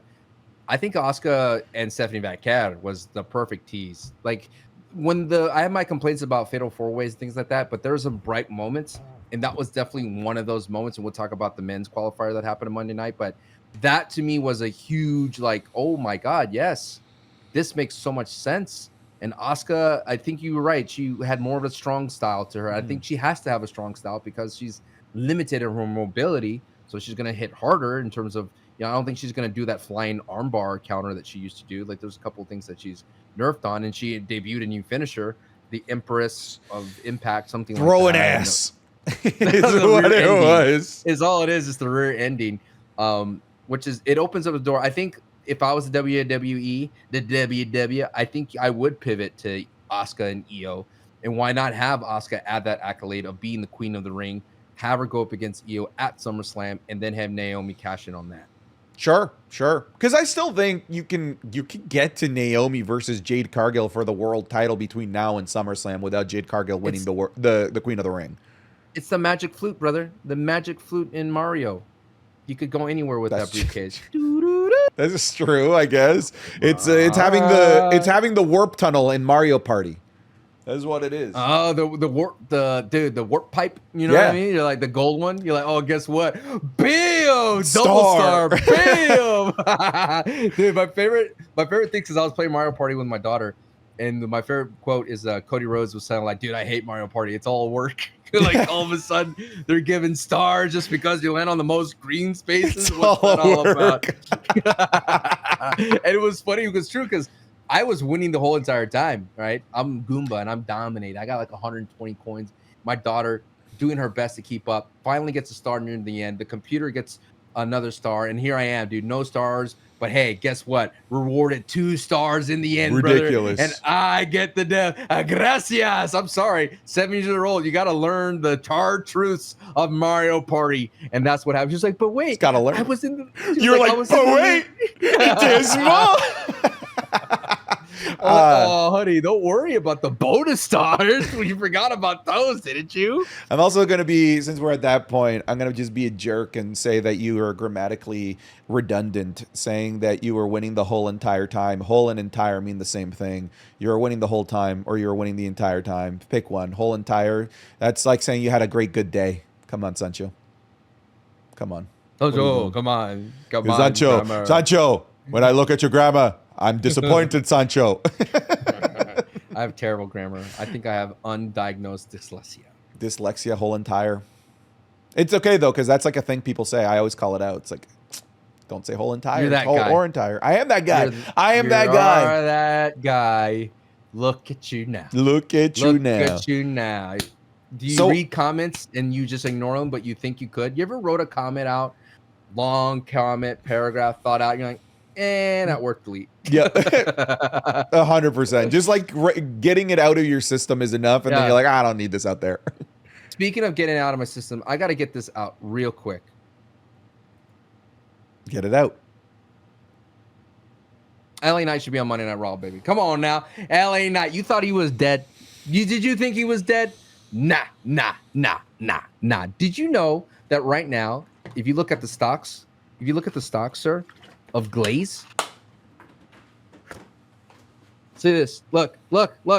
Before Money in the Bank, oh, he lost, and then bam, on Monday Night Raw, he's back at it again. And you know what, though? I'm going to do an anti-Glaze here, Santi, as you practice with Yeska. This is a false flag. This is a problem. People were talking about... No. People were talking about, like, dude, this is a better pasture for LA Knight. LA Knight is now involved with Seth Rollins' Vision faction. I'm like, dude, this doesn't make a better thing for LA Knight. If you wanted to make LA Knight a thing, just put him in the King of the Ring. Don't have him feud with Seth Rollins, because you know what ends up happening, Santi? He's not going to benefit from this feud in any way. Only Seth Rollins will benefit from LA Knight's rubbing. There's not going to be an opportunity for LA Knight to grow from this no, he looks like a dead. Okay, so he landed upside down, but he still landed on me. But that's the point. You know what I mean? Like LA Knight and Roman Reigns in the bloodline, you would think like, oh my God, that is the top of the top, the best storyline in wrestling, the best dominant faction of the modern era, working with LA Knight, an organic superstar. Wouldn't that be the best kindling to grow that fire? Was it? Yes. Did it happen? No. And I feel that's what's going to happen today. Did you knock a cord? Did you hit something? Because now Discord's going crazy. No, you're good. I'm good. The thing about it is this is where it's going to happen. LA Knight is not going to benefit from this feud with Seth Rollins' faction. He's just going to be another notch on that belt. He's going to go back and forth. He's going to have his moments. My only one inkling bright spot moment that I'm holding on to is that Triple H finally booked the baby faces to look strong and look smart and intelligent. The very end of that Monday Night Raw with a banger of a King of the Ring. Banger King of the Ring qualifier. Sheamus versus Rusev. By God. Give me more of that, brother. Rusev Day chance in 2025, dude, with a hard-hitting meat on meat. What I loved, my favorite part of that match, even though like the whole match was good, there was a moment where Sheamus and Rusev are beating the piss out of each other in the ring, and then Bronson Reed takes them both out. Then Bronson Reed watches from the corner as they both stand up, and instead of them standing up to attack Bronson Reed, they just go back to beating the shit out of each other. That was so good. So good. It was so good, and it kind of felt like. Not nostalgia. It just felt like home cooking, man. It felt like I know you could say that's nostalgia, but it felt like, oh man, this is such familiar territory, and they haven't skipped a beat. And Rusev looks great. Sheamus looks great. Oh yeah, I could watch this 7 times and I'm happy. I don't care if it's for a belt, no belt. These guys have phenomenal chemistry, and it makes so much sense for Sheamus to Hulk up against a Rusev. It makes so much sense for him, not Kaiser, right? Never made sense to Hulk up against Kaiser. But imagine that moment where Sheamus does this, come on, fella, and he just gets beaten down by Rusev. Dude, it was amazing. And then on the other hand, you had Bronson Reed running around with Jey Uso, right? Yeah, there were some cool moments between that, but then you had another Jey Uso in-game moment where out comes Braun Breaker, and like, oh no, not this again. And then out comes Sami Zayn, and you're like, all right. And then Bronson Reed gets the upper hand, and then out comes LA Knight, and like, awesome. And now it amplifies again. Out comes Seth Rollins to attack Jay Post. And then here comes Cody Rhodes. It's like this SmackDown, old school, ruthless aggression, dare I say, the golden era of SmackDown with Triple H and The Rock. It felt that fun. And at the end of the day, we had all these fun pieces. But I think LA Knight's going to be, once again, holding the door for everybody to let them get inside that building. You know what I mean? Before you know it, you held the door for 20 people, brother. Yeah, because right now, I think there is eventually going to be Seth Rollins versus LA Knight, but LA Knight and Seth Rollins didn't even get to have an interaction throughout all that. It is right now Seth Rollins against the mini bosses of the faction right now, Bronson Reed and Braun Breaker, which just doesn't quite feel like the vote of confidence that we're all hoping that LA Knight was going to get, like in an actual program with Seth Rollins. Because even when he gets into this program with Seth Rollins is already looking at bigger fish. He's already having face-offs with other people. So LA Knight is just kind of like the guy that you feud with until Seth Rollins goes off to have his big match against the CM Punks, against the John Cena's, against the Cody Rhodeses of the world. And LA Knight, once the dust settles, will just be back at ground zero. I'm with you here. I agree. And it pains me to say it. It pains me to say it. And people are like, well, what about LA Knight in that awesome segment with John Cena, which I did glaze earlier? It was just a clever way to get LA Knight to the ring for his match, qualifying match with Randy Orton. They do it all the time on SmackDown. Someone's cutting a promo, person comes out, they have a little interaction, another person comes out, then the third person in that match comes out, and then we get the fourth match introduction after commercial, and the match starts. Is this a clever way to bring in LA Knight without having to do his music and then his poses? It's facts. It's true, man. I will say from that match, kind of bummed that Bronson Reed took the pin. Why is it okay for Bronson Reed to take the pin but not Braun Breaker? Make it make sense. Why is it okay for Bronson Reed to take the pin but not Braun Breaker? Why are we protecting Braun Breaker within the faction but not Bronson Reed? Because people were saying they added Bronson Reed to take the pins for the faction. I was like, no way. And then I see it firsthand. I'm like, oh no, maybe that is the reason why Bronson Reed is there, unfortunately. I think Sheamus could have taken the pin. I think that would have been fine. It could have been maybe as a result of something Rusev does as well. Get Rusev his little heat in there, get his pop shot before he gets taken out too. I don't know. Listen, I'm just saying, why is it okay for Bronson Reed to get pinned, not Braun Breaker? Clearly there is a hierarchy between these two. I can fix it. Make the qualifiers an elimination. Sure. That would be cool. That way, everybody gets pinned. That doesn't matter. And then we don't have this question.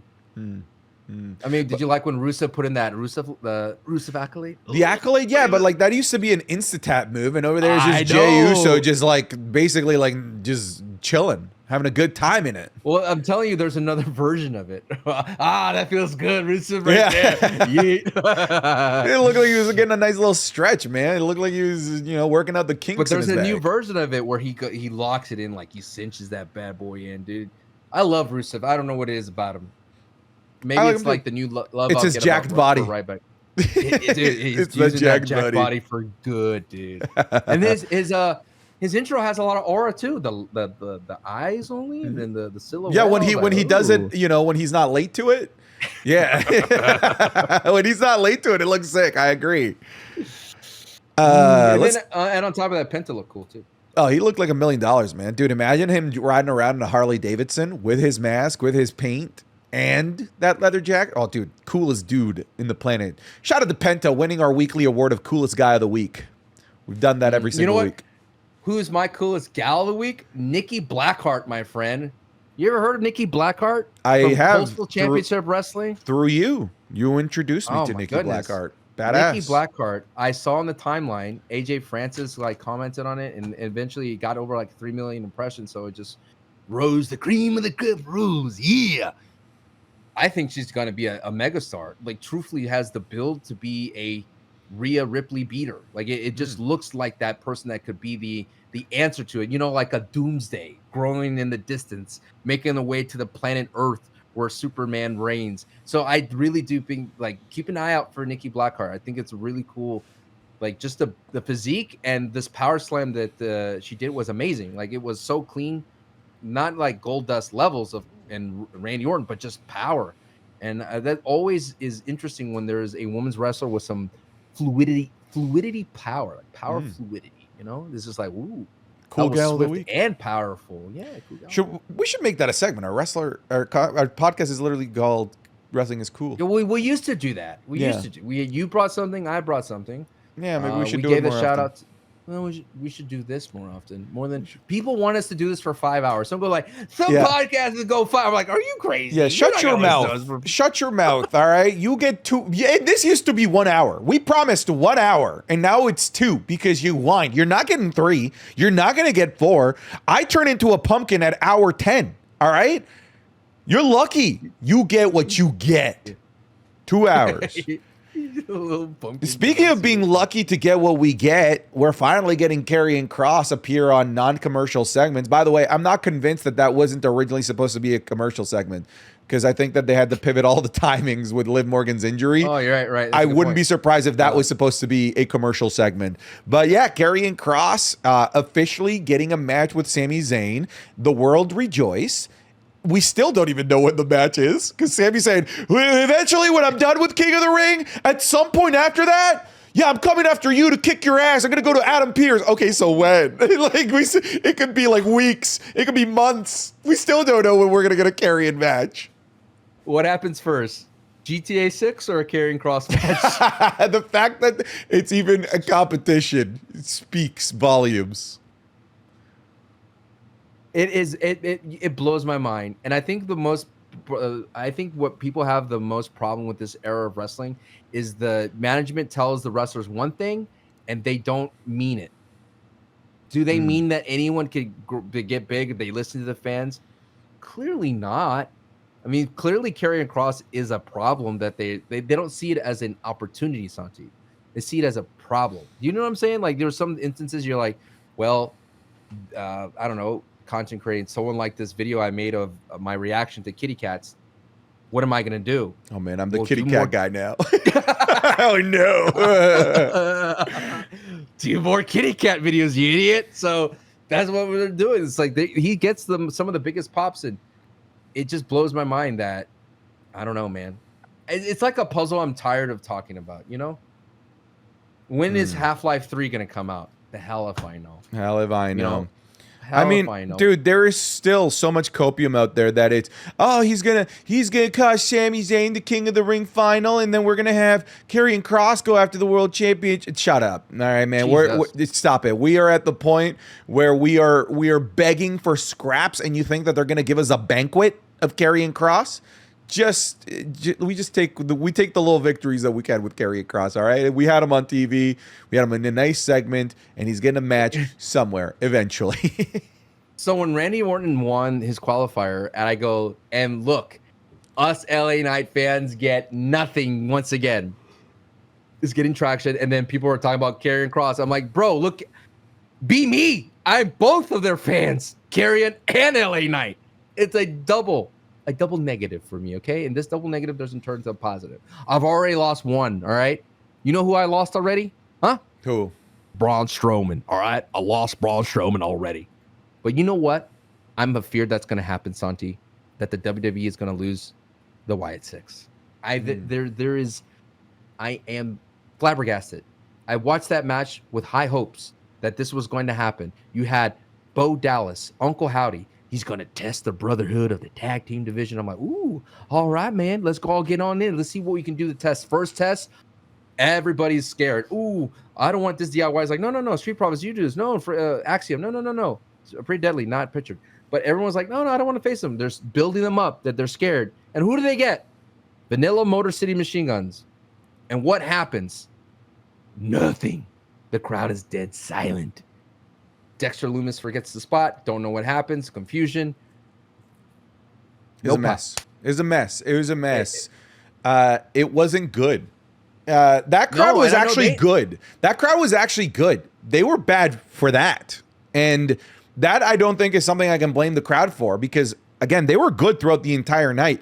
They chose that this is a segment that is not interesting enough. The people in the ring are not interesting enough for us to make noise. And that is a shame. I'm also concerned about the Wyatt Six, and I'm concerned for all the same reasons that you listed out. In this match, I was like, ugh, I don't know, dude, brother, that was a tough watch. Here's another thing. I feel that they have been giving a unfair start. Now, hear me out here. The moniker of having Bray Wyatt as a spiritual successor adds a lot of baggage, a lot of eyes, a lot of expectations. So what happens when you gather a lot of people who are all mid-carders, seemingly so, every single one of them, mid-carders, and you try to mold them into a main event threat or a main event entity? Bro, right? low-end mid-carders is right. what they low-end were before. Mid-carders. Yeah. Tag team division with Eric Rowan, who tried to already kind of splinter off with the Wyatt family and didn't work out with the Bludgeon Brothers and all that other stuff. When Solo didn't work out, I really do feel that what this faction needed was Braun Strowman. Having Braun Strowman be another linchpin for Bray Wyatt and the Wyatt family, being that presence with Eric Rowan would have rounded this team out a little bit more. Sure, Joe Gacy, Dexter Lumis, giving them an opportunity, fine. But when the lights were on, they did not perform well. And it's clear to me that they know that too. Like they have to know that too. They could feel it. They're there, and that they did not nail it. I'm going to give them more time. They have the entire division to work with. I do believe starting with Motor City was the bad choice. They should have started lower with the other teams. Pretty deadly. So that way start with Pretty Deadly. Start with Pretty Deadly. Let them be spooky. Let them be scared. Let them run away. Let them add some laughs. But already their entrance was truncated to them just being on the ramp. Already, it's just not a great start, man. Imagine if that Eric Rowan and Braun Strowman, different kind of makeup, different kind of tag team, different kind of brutality. I would have done is when all the tag teams were arguing, Pretty Deadly walks in and says, "You guys forgot about us. Why is everybody only bragging about you guys in the SmackDown tag team division?" And then DIY is like, "Okay, fine. You guys want to like prove yourselves? You want to prove that you belong with us? Take on the Wyatt Six." Right? And then that could have been the way that we could have gotten a Pretty Deadly match. We could have slowly worked our way into the Wyatt Six going through the tag team division. Motor City, in my opinion, Motor City completely exposed them in terms of how much better Motor City is as a tag team than Dexter Lumis and Joe Gacy were. I'm with you, dude. We are in full agreement right now when it comes to the Wyatt Six, and I've been a Wyatt Six aficionado more so than you, and even I'm like, oh man, that did not look very good. in a division where everything has looked good, in a division Right. where there is no room for mediocrity because everyone has been stellar. Everyone has been fantastic. And this is sadly the first tag team match in a really long time in that division where I'm like, oh, that sucked. And it sucks that it involves the Wyatt Six's debut match on SmackDown because the only common denominator there is just them. And I want to point out, I want them to succeed. Say? But I think there's too many factors for them not to succeed. You said aficionado. Quick story. There's a store in Austin called Aficionado, and they sell fishes. Oh, sick. Yo, cool store of the week, Aficionado. Hey, the guy was nice. He gave my daughter these free plants to feed our goldfish at home. Oh, like, sick. hey, take these plants. And there was a fish called the green terror. Oh, look this fish up. This not fish gonna work for me, brother. This fish is like fish Hogan over here, dude. This fish apparently is so territorial, and he was looking at me the entire time. Like I would walk past his tank, and he was just staring at me the whole time and following me. And then I would walk back. He meant business, dude. He stood on business. You see him? I do see him. Yeah, dude. He's mean looking dude. He's the not green messing terror. around. He is not messing dude. around. Apparently, you can't have them with any other fish, and if you do, you have to get a big tank. But shout out to Aficionado, Aficionado. I was like, ooh. Changing pace here. I'm going to an AEW Dynamite show. How much they're paying you? They're they're not paying me anything. Hashtag ad. Hashtag ad. No hashtag ad. It just happens. Hashtag AEW partner. No. Use my creator code. He's not. All right. He's not getting paid, folks. He's not. I'm not getting paid. Everyone knows I get paid by the Fed. You know this. The Fed. You're a Fed pony. I'm yeah, apparently. But yeah, the AEW Dynamite is going to be in my neck of the woods, town called London, Ontario, which is only like a 45-minute drive for me. Why are you called London, Ontario? Okay, London. Why London? There's already a London. Most cities in Canada are just cities that exist somewhere else. Canada is a town that was all British, bro. Hey, you know what we should name this? London, Ontario.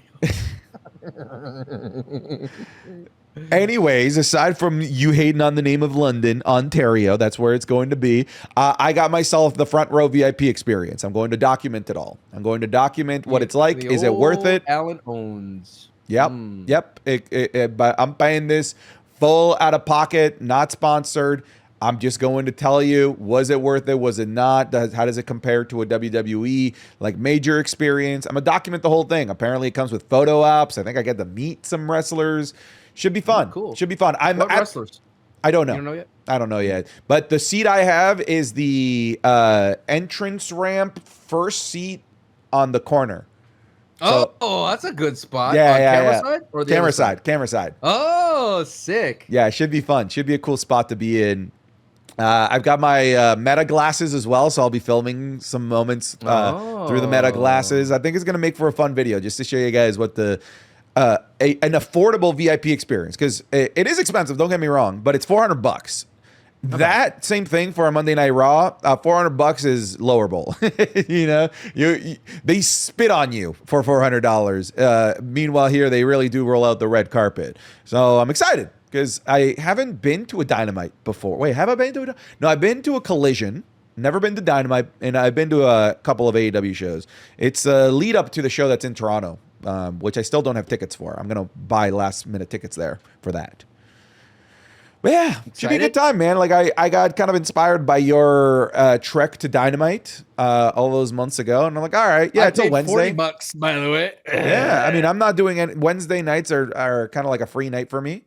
So I'm like, I'm gonna go over there. I'm not gonna spend money on hotel or anything. Just drive back. Not gonna drink or anything. Just gonna enjoy some good old wrestling. What was cool is Tony Khan came out before my show. Oh, and after he's like, and he thanked everybody. So you might see good old Tony Khan. Good old Connor like, boy. You remember me? You see this we guy? DM'd before. You remember me? But yeah, what was cool is like I DM'd Adam Cole, and Fuego del Sol, and I told both of them like, hey, great show, I enjoyed it, and they both responded, so that was Very kind of cool. cool. Very like, cool. Thanks for coming out. Yeah, very cool. Very cool. I'm the biggest star I saw probably was Cope. Cope was there. That was cool. Yep. Cope was there. Came out with the song, and Moxley was there, and Jericho. That was kind of neat. See, the thing about the show I'm going to go to is I'm probably going to see everybody, all the big names. I know, but they're not going to be in big. Baby. But they're not going to be in big matches because it's a go home to their big PLE. So they're not going to risk like injuries and whatnot. But still, I'm going to get to see them. Yeah, I'm going to get the hype. I'm assuming, like all the big names are going to be there for building up the All Out 5 days later, 3 days later, whatever it is. But they're not going to be in matches, which kind of sucks. But whatever, it is what it is. You'll have a good time, man. I will have a good time. You hopefully you get some good, cool, see local talent. I saw Cody Rhodes' nephews, and I thought that was cool. Baby Rhodes. Baby Rhodes. Baby Rhodes. You know who's not a baby? Omos. Omos is re-signed with the WWE. This giant of a man, soft-spoken, kind-hearted man from what I've seen in the Omos. Chris Van Vliet interviews. Omos has re-signed with the WWE. What do you want to see from Omos? It's kind of weird, though. I will say that they've re-signed him considering they haven't used him at all. And they're just letting people go that they're not using. But Omos, no. Omos, we have to re-sign. So what are we going to do with Omos here? What's the play? Is it NXT? Is it sending him back to Japan? You ever been to Japan, Omos? We sending him back to Japan? Is he going to do something on the main roster? I actually legit thought that when the Judgment Day came out and surrounded AJ Styles on Monday Night Raw, that Omos was going to come out and help him. That Omos was going to be because they used to be a tag team, Omos and AJ Styles. I thought we were going to have that reunion, and he was going to be the difference maker for AJ Styles having to deal with the entirety of the Judgment Day. But still no Omos. We're still on Omos watch. The only thing is, I just want to see Omos. He's such a good, his Noah wrestling was kind of sick. I think the WWE, I think what's really interesting is they painted themselves in a corner, or they, tied themselves with their hands behind the back when they said when Nick Khan says we don't bench anybody. And clearly Omos has been benched for so long. He's the one that's like, hello, where's Omos? So it seems to me that he had MVP with him in his last run, right? And he was just the big lackey for him. And the feud with Lesnar, dude, he was feuding with Lesnar. And he feuded with Seth Rollins. Remember the Backlash Puerto Rico with Rollins? And then before that, it was the feud with Brock Lesnar and Mania. And then they did that spot again where they jumped off his the super curb stomp. Right? Yep. Didn't they do something like that again? Yep, they did the super curb stomp. But where does he fit? That's the problem. We already have problems trying to fit Carrie and Cross in the main roster. I don't see anybody except the NXT. I think he'd be a great opponent for Trick. I think he'd be a great opponent for Oba. Yeah, that's too. Dude, Oba's just right now the only threats to Oba are people that are bigger than Oba. They just had oh my goodness, new guy on NXT, the one that won LFG. His name is escaping me right now. But having Omos, Jasper Troy, thank you. Having Omos in the picture against Oba Femi would be interesting because he dwarfs Oba. He would actually be a genuine physical threat to Oba Femi on the main roster. I don't know where you'd put Omos. I feel like you just put him in catering again, probably. If we're being honest, I don't know where he fits. I think in NXT might be the play. Maybe Finn Balor could recruit him to be his lackey again. It's kind of hard though. That's I think Triple H struggles with booking big dudes. Yeah, I think we're kind of typecasting him. That's what I'm saying. It's like he has to fill the Braun Strowman role. And what was Braun Strowman used as to build up the squattier big dudes? The JC Mateos of the world. What if he feuded with Solo and JC Mateo? But he needs to have a mouthpiece. That's the problem. Sure. Maybe Zelina could be his mouthpiece and he could protect Zelina against the Secret Hervis. What? What do you want from me? What do you want from me? What is that kind of booking? What do you want from me? Right now, there's nothing. He's just going to beat the crap out of Chelsea Green? Is that what you Matt want? Cardona comes out. Come on. Matt Cardona comes in the line, and then Omos versus Matt Cardona. That's a good feud for him. We have a new feud for Dominic Mysterio, AJ Styles. Finally, Dominic is not feuding with a geometric shape because it was just octagon and pentagon for Dominic Mysterio. You're so stupid. I thought I thought that we were getting Hijo del Square Jr. It was going to be Dominic's next friggin' opponent here. But no, it's AJ Styles. No geometry involved. I would say Dominic's biggest feud since Rey Mysterio. I feel that in terms of name power. Sure. I think if the WWE wanted to have fun, they would give us Mr. Iguana. Give us what we want. Give us what I want. Give us what we want. I feel that Dom and AJ is probably the not only the biggest feud, but probably the biggest obstacle. You would probably see AJ could beat Dom, and AJ has to overcome shenanigans. That's for sure. But the question is those shenanigans going to help Dom? That's where we're at right now.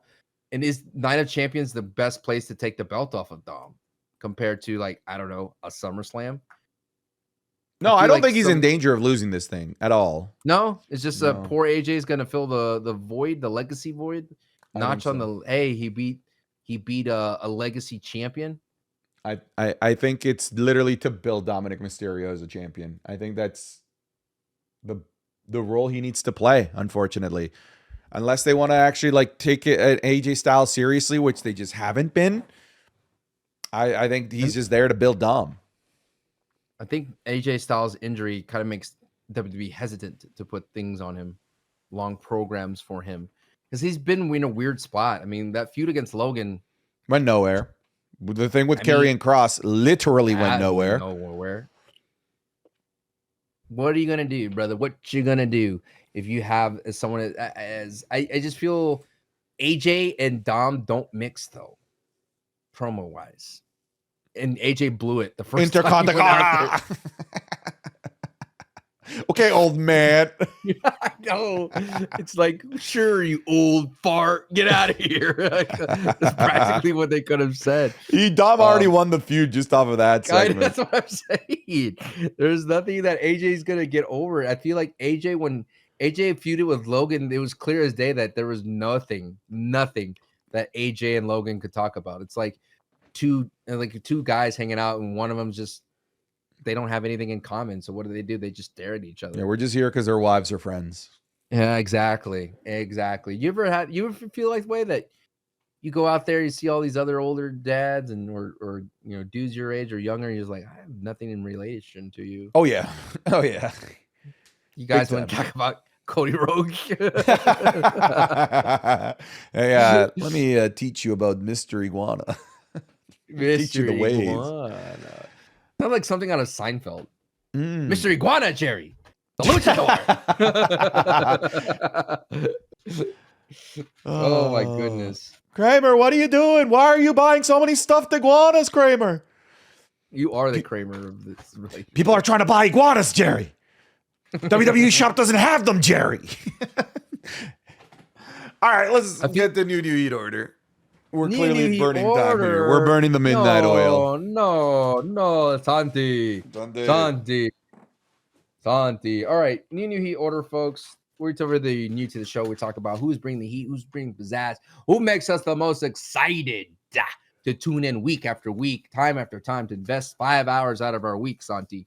5 hours, Santiago. 5 hours and a half, brother. Dedicated, and there's no room for Carrie and Cross. At NXT, it's 7. At NXT, it's 7. Oh, 7.5. You. I know. Oh, for you. At a PLE, and it's 9 that week. No, it's 10 that week. Oh, poor you. Make a July 12th weekend, and it's like 15 hours. Not gonna lie, Worlds Collide into Money in the Bank. That was fun. Wrestling on a Saturday and morning felt good, right? It was morning for you, but not for me. For you. Goldberg number 1. Wow. It is. It's funny as I told my chat, I was like, I'm gonna troll him and say Goldberg number 1. It is see though. What he said. It's whoever's making the buzz. Goldberg, man. Buzz. Buzz, buzz.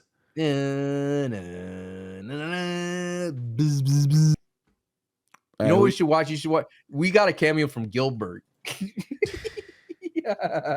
You should repost it. Oh, Perfect time to post it. Yeah. Maybe my after Cena, I do Goldberg in review. Every Goldberg WWE match, because there's not that many. No, there's not. You could probably fit it all in the thing. Number 2, Jey Uso. Oh, why? Qualified for the tournament. It's gonna be Cody versus Cena. Cena was the talk of the town on that Friday night SmackDown, all over the place with Ron unaliving. It's definitely Cena.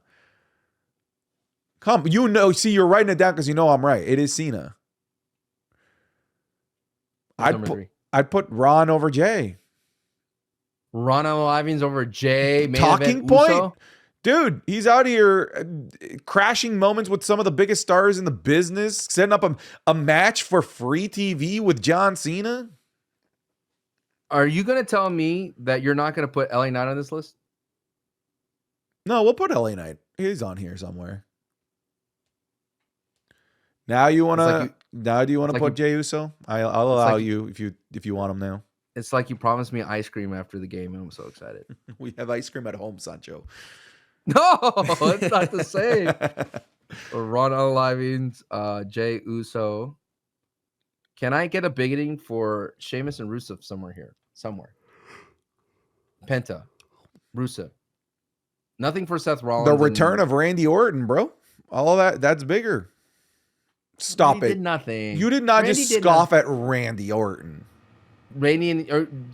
Wait, from here to now, the pod happened. Randy qualified for the Rumble. I mean, for the King of the Ring, right? Yeah. In the last pod.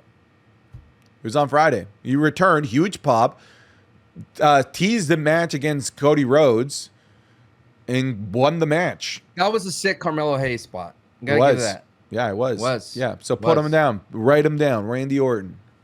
Write him down. Randy Orton. Good boy. All hail the Viper. If I gotta drop a Viper, a nightmare. Anyway, number 6. Who do you want here? LA Knight? Sure. LA Knight? Have we put Jey Uso yet? Yeah, Jay's 4. Okay. Yeah, go ahead. Any love for Gunther? Or does Gunther's stock go down? I think his stock goes down personally. 10 or off the list? Let's finish. Let's round it out. Before we make that call. Okay. Asuka? Asuka. Got to put her on there. Yeah. Over LA Knight? I'm down. Yeah. I'd put Asuka over LA Knight. Over Randy? No. We're talking about 13 months, brother. No.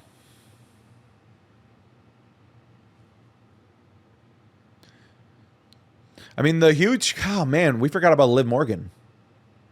Yes, I understand, but that's like a negative reason people were talking about you. I mean, so is Goldberg.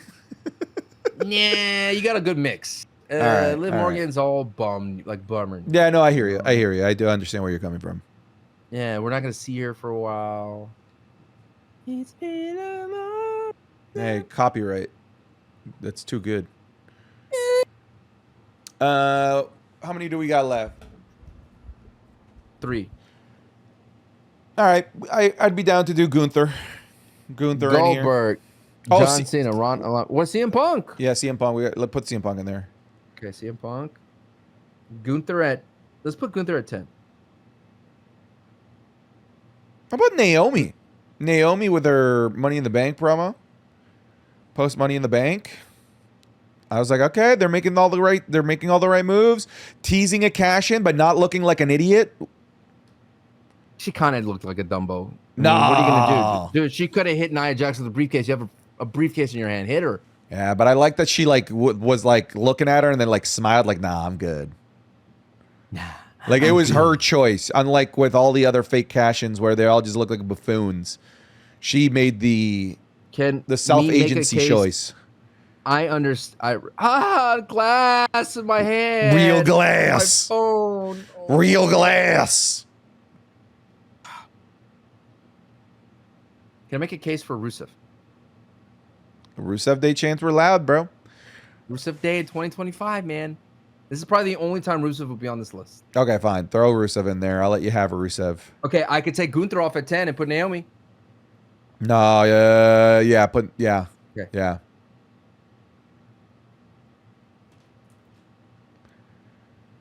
All right, there's our list. There's the list. Read Shout it out out. to Goose Lesnar for making our big list. You know who's in the lead right now? I think it's Cody Rhodes. That makes sense.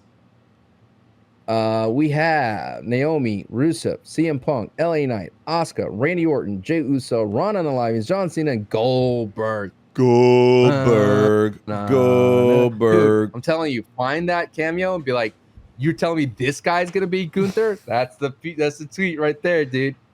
That's the tweet. Well, folks, thank you very much for watching and listening to this episode of the Wrestling is Cool podcast. An extra special shout out goes out to our $15 patrons who are the producers of this show and thus get their name read out here at the end as a special thank you. So thank you goes out to Our Truth Deserves Better. We Want Our Truth. First patron, I Crazy Dude, Ace1151, Aiden S, Alex Regal, Alex, Alfie the Chosen One, All Hail Dirty Dom, Alan the Teflon Don, American Nightmare Cody Lander, Andrew S, Antonio Arjona, Antony Arbach, Arrogance Asperlitz, Aussie Kingslayer, Austin Hogland, Authentic Chocolate, Bailey Saunders, Bo Pluto, Be Hostile, Blue Cord, Bluefish, Bobby, Bradley, Brady Keaton, Brandon Richards, Brian Flores, Bryce Burt, Caleb Parker, Caleb Williams, Cameron Warren, Cameron Talks WWE, Carlos Gonzalez, CB, Cody, Cena, Double Turn at Mania,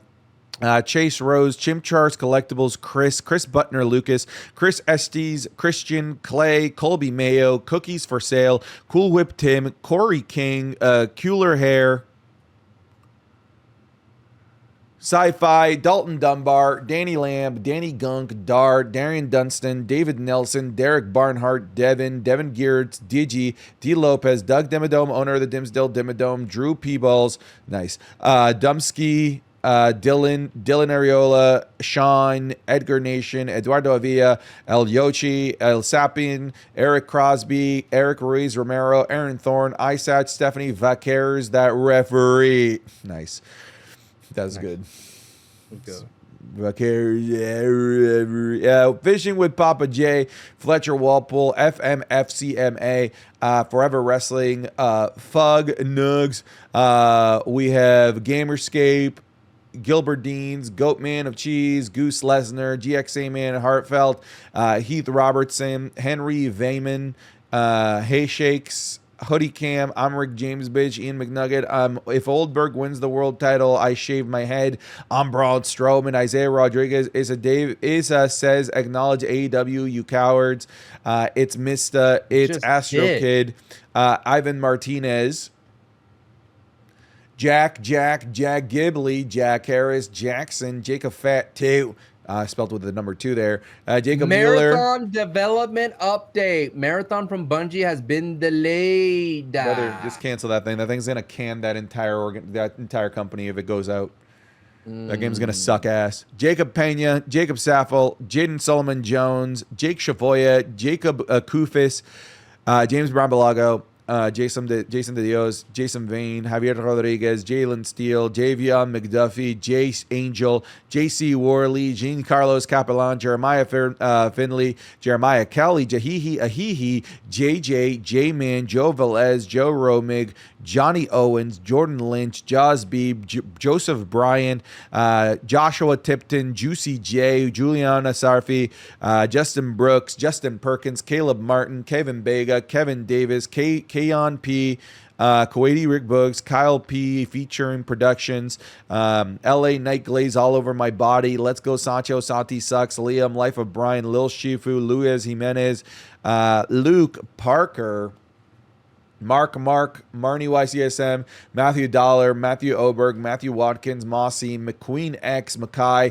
Meredith Lee, Michael Carlson, Michael Purnell, Michael Paz, Michael III, Michael Vera, Miguel Paredes, Mikey Rada, Mitchell X, Muhammad Alba, Nye, the homie, Mr. Iguana Stockholder, my dad left to go get a Finn Balor singles push, Nathan Tully, Nicholas Kyle, Nighthawk, Nina Ure, NyQuil Pad, Noah Booth, Noah Burden, Obi-Wan Kenobi, Obion, so many Obies. Oil Up Now Santi, Oliver Hammonds, OMG JR, what a wrestling is cool moment. Osama Awad, Pat R, Pat McMarg, Pig Nuts, Pimkoff, Rhodey, Prince Vegeta, Proceed With, Caution, Puke 1904, Puppet Spanker Johnson, Randy Cooper, Ross of All Daddies, Reacher, Reaper God, Reese, Ricardo Ramirez, Rick Mar 1R, Ricky Dutcher, Robert Allen, Robert Rogers, Ruben Sanchez, Riley, Sam Dukes. Sancho doesn't get a safe space. Sancho's opinions over Santi's opinions. Santi is Mr. Iguana. Santi is our 17-time podcast champion. Santi lives in Canada. Santiago is Mr. Iguana. Sauce God, Saudi Rick Bugs, Savage Bay, Screamo Scott, Semba, Seymour Butts, Shaggy WWE, Shane, Shitstain Nakamura, Sir Alberton, Slime Manny, Slowtoke Rodriguez, Stephanie Del Rey, Stephanie Vaquer lookalike contest in my bedroom, Stephen Corby, Super Malachi Galaxy, Taman Bryan, Tanner Cloud is the 17-time WWE Undisputed Dumbass Sir Nightmare, the Final Pebble, the Immortal Snail Hogan, I'm coming for you, Santi, the Vanilla Joe Rilla, Thomas Wright, Toasty, Tobias Burnett, Tom Lehman, Trent Head, Trevor Harder, Two Slapped Cupid, Tycho, Tyler Logan, Tyler McGarry, V. Charles, Vegan Penguin, Venom, Viva Dom Raza, Juan Pablo III, What's Up, Clearly Not TKO because they don't want to be cool, White Mexican, William Newton, Xavier D. Lewis, Zach Zmira, Deadshot, You Stupid, My Reeves, Zach Griffin, Zach Hewitt, Zach Butcher, Zay2K, Zeke Love, Zergzito, and Lord BBNJ. Thank you all for supporting the Wrestling Is Cool podcast. You folks take care, be wonderful people, go be nice to somebody. We'll see you guys in the next one. Goodbye, buddy.